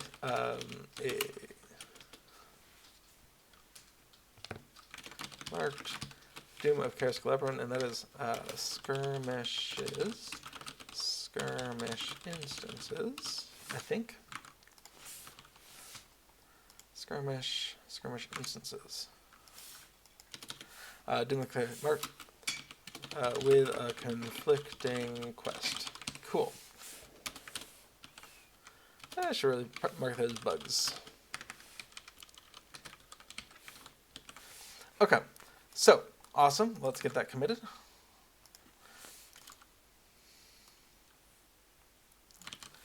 All right, added a conflicting quest. Demo Karis skirmish instances. All right, that. All right, I would say that commented line in the chat logger is no longer needed. Everything still seems to be okay. And we can discard that. All right, chat logger, yep. Conflicting quest, yep. Actually, I mean, I like that, but now I'm very much worried that it's unnecessary, and it's kind of a large scope. Guff says, Lord Zach says, are you the only one working on the deed tracker? Probably. I haven't seen anyone else submitting patches for it, and there's definitely been people who have been sending me information, especially the Gundabad Critter Slayer, about deeds that either are or aren't in the deed tracker. But so far there haven't been too many people with the spare time and desire to contribute to the deed tracker. Guff, would it be possible to create an add-on to send looking for group invites to players in a level range for an instance across the whole server, including anonymous players? It is possible for a plugin to set up a chat message, but it is not possible for a plugin to send them without you clicking on it. For instance, on the deed completion window here, there is a little button which is just an alias to /say blah. And that alias could be /invite space name. But the plugin cannot cannot send the message. You have except in response to a player clicking on it. So I could click it, and the plugin could know I clicked it and change it to a new message. And so there's some plugins like the Social Guy plugin, which facilitate social deeds by going through, or social interactions by going through a pre-programmed set of emotes. So you could set it up where each time you clicked, it advanced to a new invite message /invite. But the plugins, I do not think, have any access to the social panel, so they can't go in and say who's on the server.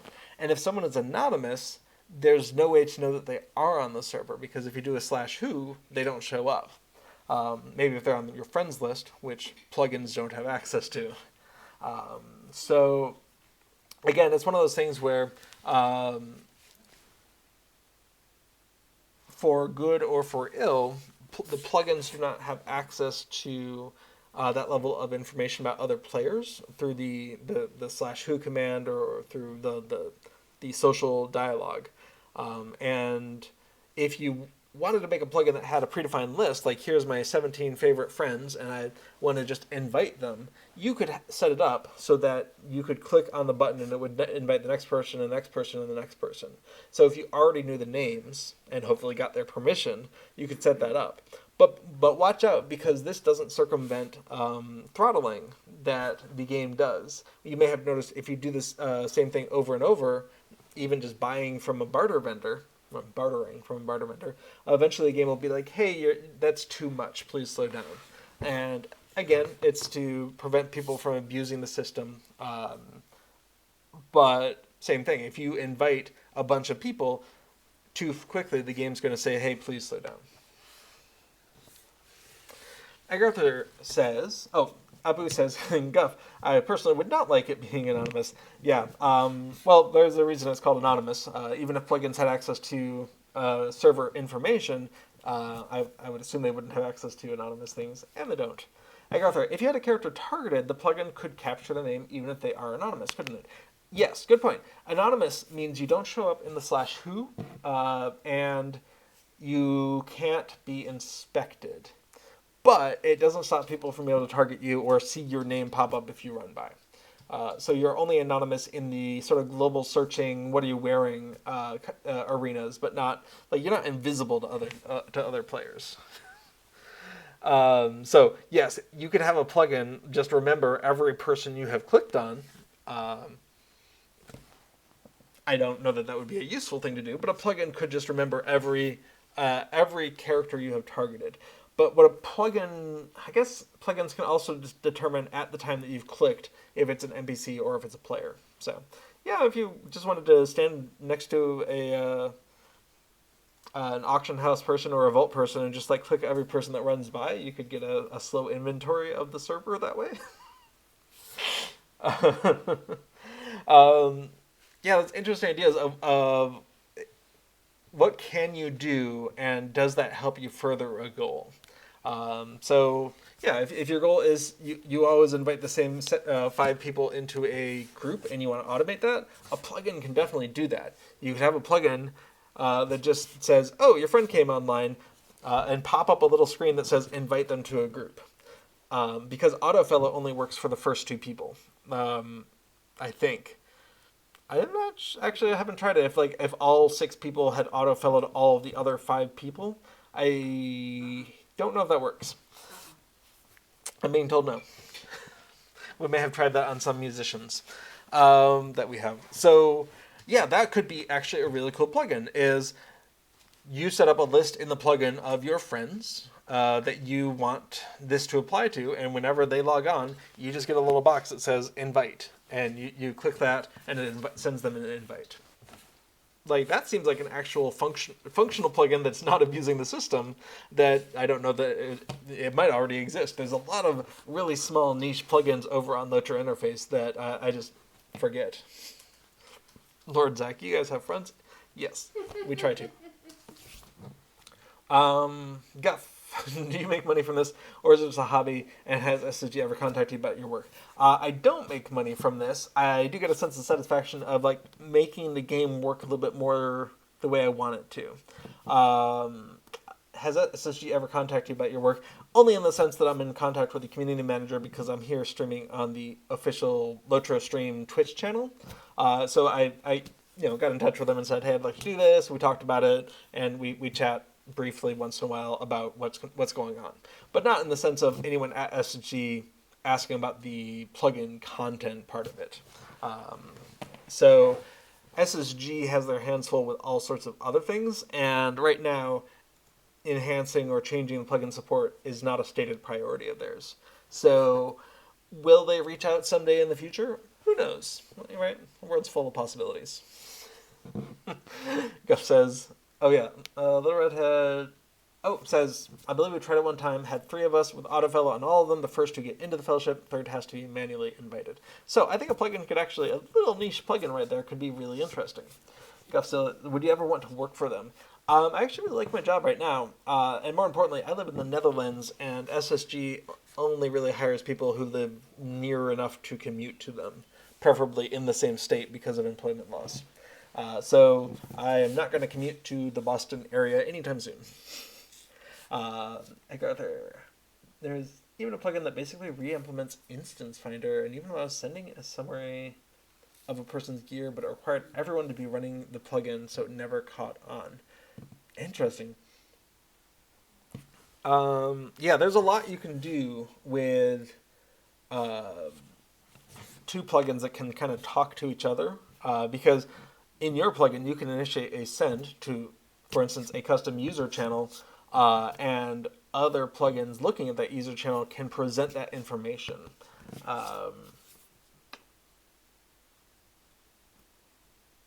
Every once in a while I think, oh man, it would be really cool to have a more elaborate, like to have a button that says, here's the information about my deeds that other deed trackers could show, so that you could see just what plugins people in your fellowship have completed for your area. Like, oh, you're in the Shire. Here's what the people in your party have completed in the Shire or don't have completed in the Shire.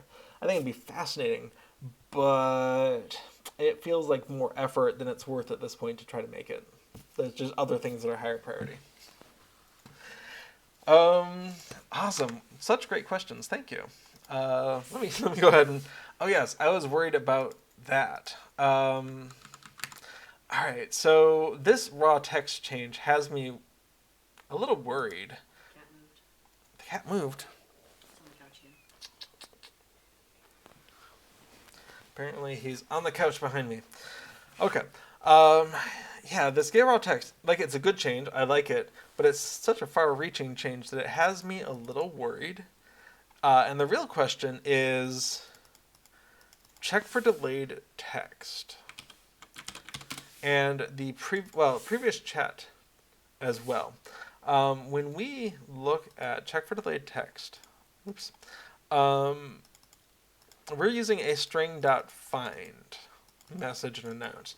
And we're not doing a string.match, but we are doing a string.find with a starting index. Oh.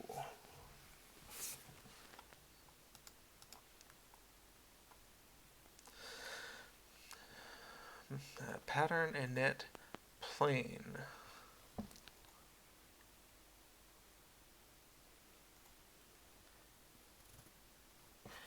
So don't do regular expression stuff. Don't match in, or don't worry about any regular expression or pattern matching things.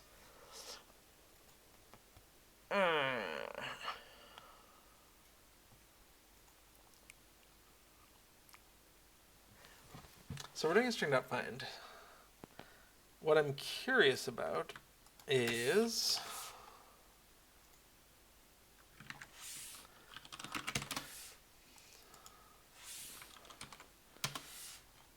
the parameters there. What's the optional third? Where in the string to start the search?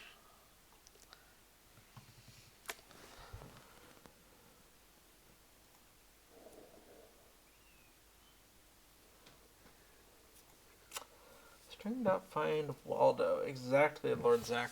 So if the question we're having is we want to skip past any color coding things and then find the thing, I think string.find will actually do that. I wish I had thought of that. But all of this colored text is just inside basically HTML an XML tag called RGB. And so this... Oh, no. Okay, yes. That is true if all of the text is colored, but if just part of the text is colored, like Celebrimbor shouts, and it's just his name, then you're going to have a random closing XML tag in the middle of the string, and it won't work. So this is the correct change. The thing I'm wondering is it too wide of a change? because it's affecting every chat message we're looking at. For instance, it's affecting it whether or not it's actually in standard or quest. And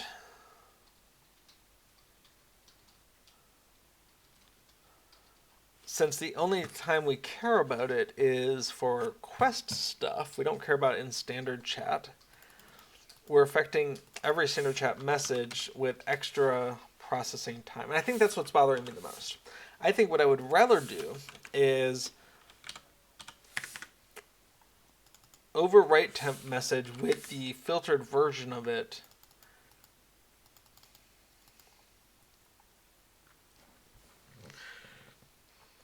in the case of this, but not, at least in the case of quest, but not in the case of standard.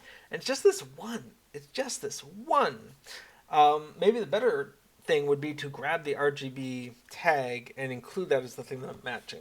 But I'm not entirely certain that a user can't change the color of an ID'd entity in the Sage channel. Or, oh wait, we're doing quest. We're doing quest. We're doing quest, and the whole thing is green. I forgot. We're not looking at Carabrimbor anymore. Then I don't care about that situation. Okay, I feel better about this. We're going to go ahead and ignore the raw stuff for now.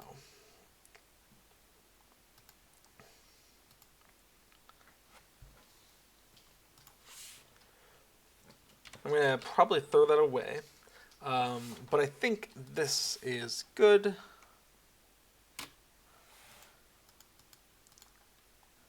Okay. Options when announcing mark previous quest chat 2. When debug announcing mark that as 2. I see some questions in chat. Just a moment. Let me circle back around to that. And then, yeah, okay. I've convinced myself that this is too global of a change to justify, too computationally expensive to do all the time, and unnecessary given that we have changed which string we are looking at. So, it's gone. Okay. Cool. Thanks for listening to me muddle through that one. Okay. Guff asks, when new updates come out, how often do they break your plugin? And, oh, good point, Edgarthar. Let me circle back to that. So, in general, Standing Stone Gains touches the Lua interface rarely. Sometimes it happens and you don't know why it happened. Recently, they removed the Russian language enumeration, seemingly unnecessarily. And any plugin that was looking specifically for that enumeration would stop working until you either shimmed in the replacement value or stopped looking for it. And so that would have broken a few plugins. A lot of plugins don't care about the Russian language value. Ever since those servers were decommissioned, you're unlikely to have a client reporting that value, I hear anyway. So it probably didn't affect too many. But most updates don't. And in fact, you can go back a decade or more over on LOTROinterface.com. You can find plugins that are in the outdated category, but they're still fine. They're just in that outdated category for whatever reason. So you can find plugins. In fact, if we sort by downloads, let's see. PVMP Plus, last updated in 2016, might still work. It can be a little bit difficult to tell. And so age of a plugin is not a signifier of whether it's broken or not. But every once in a while, it does happen. And oftentimes, it's a small thing that you can fix pretty quickly. Lord Zach, Desert Island. Yes. I see what you say. Excellent. Agatha points out that in the case of someone saying something and the name is highlighted so you can click it and select that entity, it's not actually an RGB link, it's a select thing. Good point. Thanks for reminding me of that because it's got the extra stuff encoded into that. Lord Zach says, poor Russians can't play LOTRO anymore. My understanding is that the universe is full of possibilities. Okay, so Guff says, how do you debug it? That's an excellent question. So if you want to know more about plugin development, I have a couple of blog posts over at Life Beyond the Shire.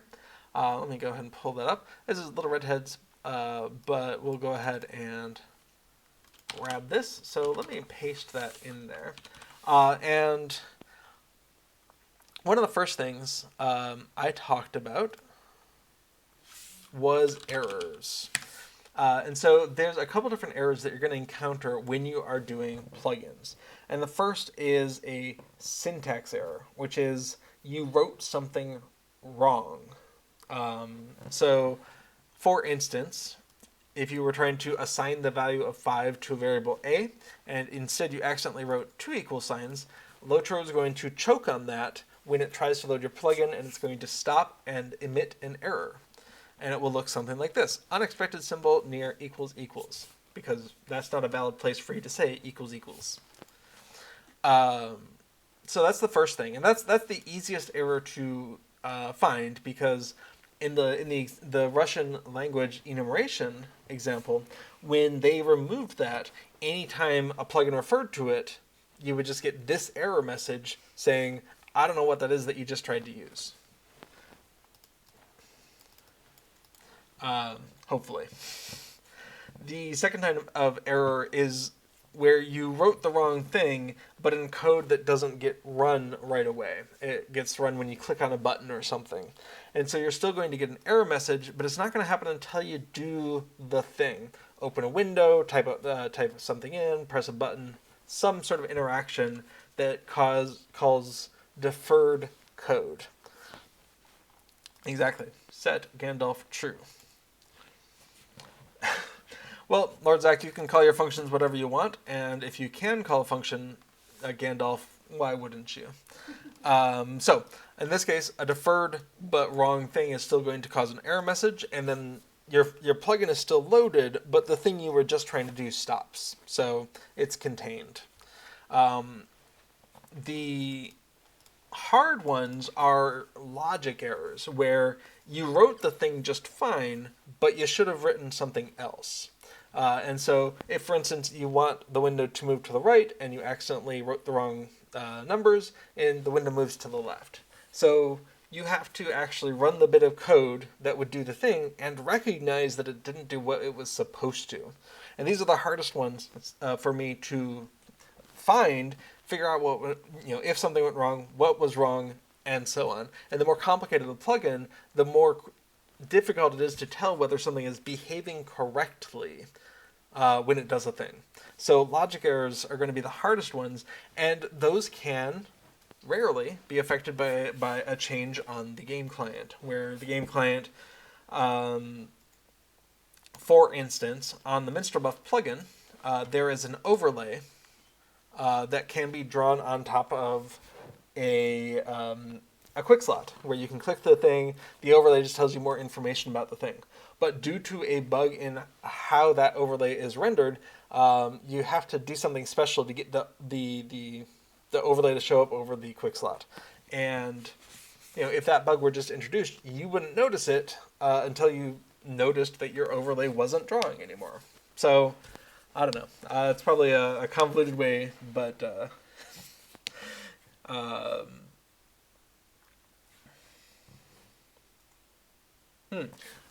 Govzilla asks, so to get the error in the interface of the plugin manager, there is a chat filter for error. And if your plugin makes an error, you're going to see a message in the error channel. It looks just like this, and it spits out whatever the problem was. Usually, your general tab will also get error messages, but you can also set up other tabs, like this one, which is set up to be a plugin specific tab that takes in standard and error, because those are the two channels that you can effectively get messages to. Error if something goes wrong, and standard if you just say print, well, the console.log equivalent. Now, there is a console.log equivalent. If you go to the API, you will go into Turbine and shell and write line. And that's what will let you write to the standard chat channel.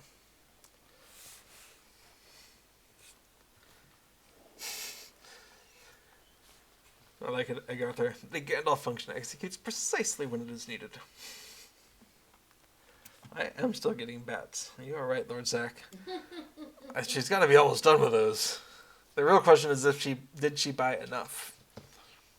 Okay, so yeah, those are the three kinds of errors that you're looking for, and any one of these could be triggered by a Standing Stone Games LOTRO client update, and very rarely does that actually happen. Sometimes you can get a syntax error, sometimes you can get a runtime error, sometimes you could get a logic error, but very rarely on any of those. In general, if you write a plugin now, it's probably going to work, or mostly work, in a year, 5 years, whatever. How did I get involved with Lua, and do I like it as a language? Interesting question, Gav. I think it was basically because I do software engineering as a day job, it was a natural thing to be using plugins and then be like, I wonder if I could just fix this one thing. Oh, Titan Bar doesn't support this currency. Could I add this currency? Oh, this window doesn't look the right color. Can I change it?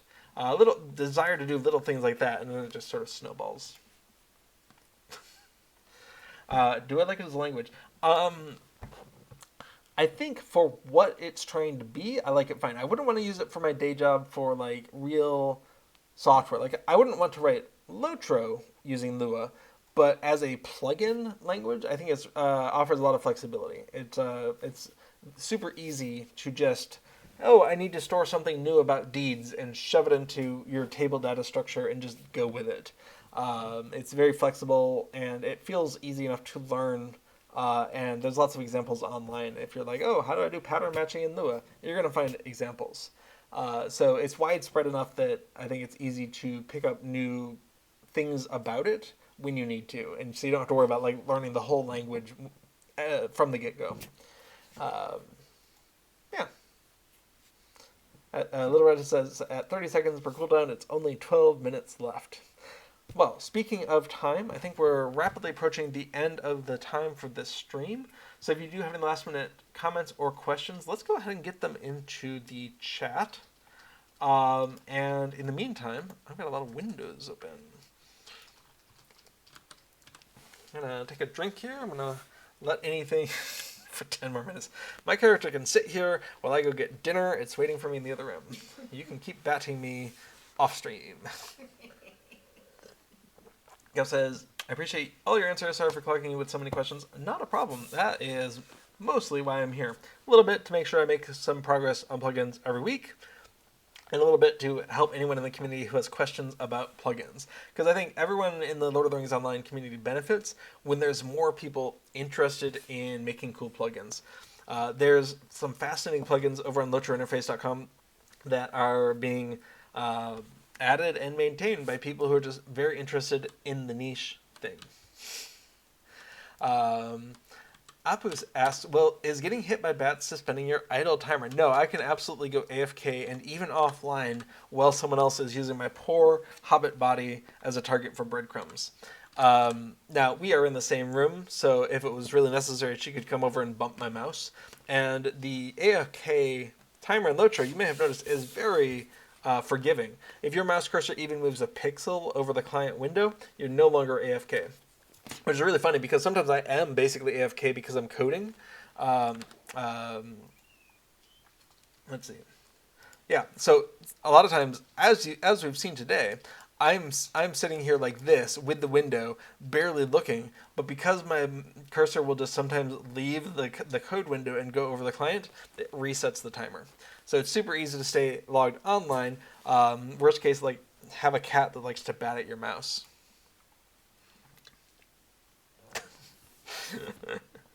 Littlehard says, hey, you don't know it's me. It could be that tree. Absolutely, it could be that tree.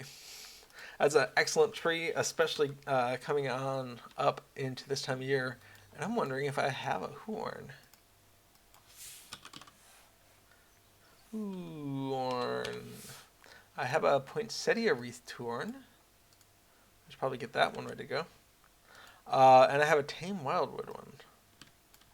But what I don't have is a Yule tree horn, which is available as a special winter gift. All right, well, that's something to look out for starting on Thursday, I think, which is when the Yule Festival starts this year. Happy Yule Festival, everyone. It looks like questions in chat have slowed down. If there were any questions you didn't get to, or you have more questions, I will be back next week for more plugin development. Almost certainly more D-Tracker stuff, because there's such a long list of things I want to fix or add. Oh, and Moobot points out, you can find the soundtrack for Before the Shadow over on YouTube. Give it a listen. I've heard very good things about it.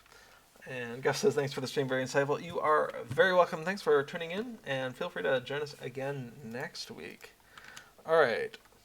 I had a note here. What is it? It is not the last of the month. That was last week, so no Shoreless Skies plug, except in the general. If you like things, Shoreless Sky has a stream on the last Tuesday of the month.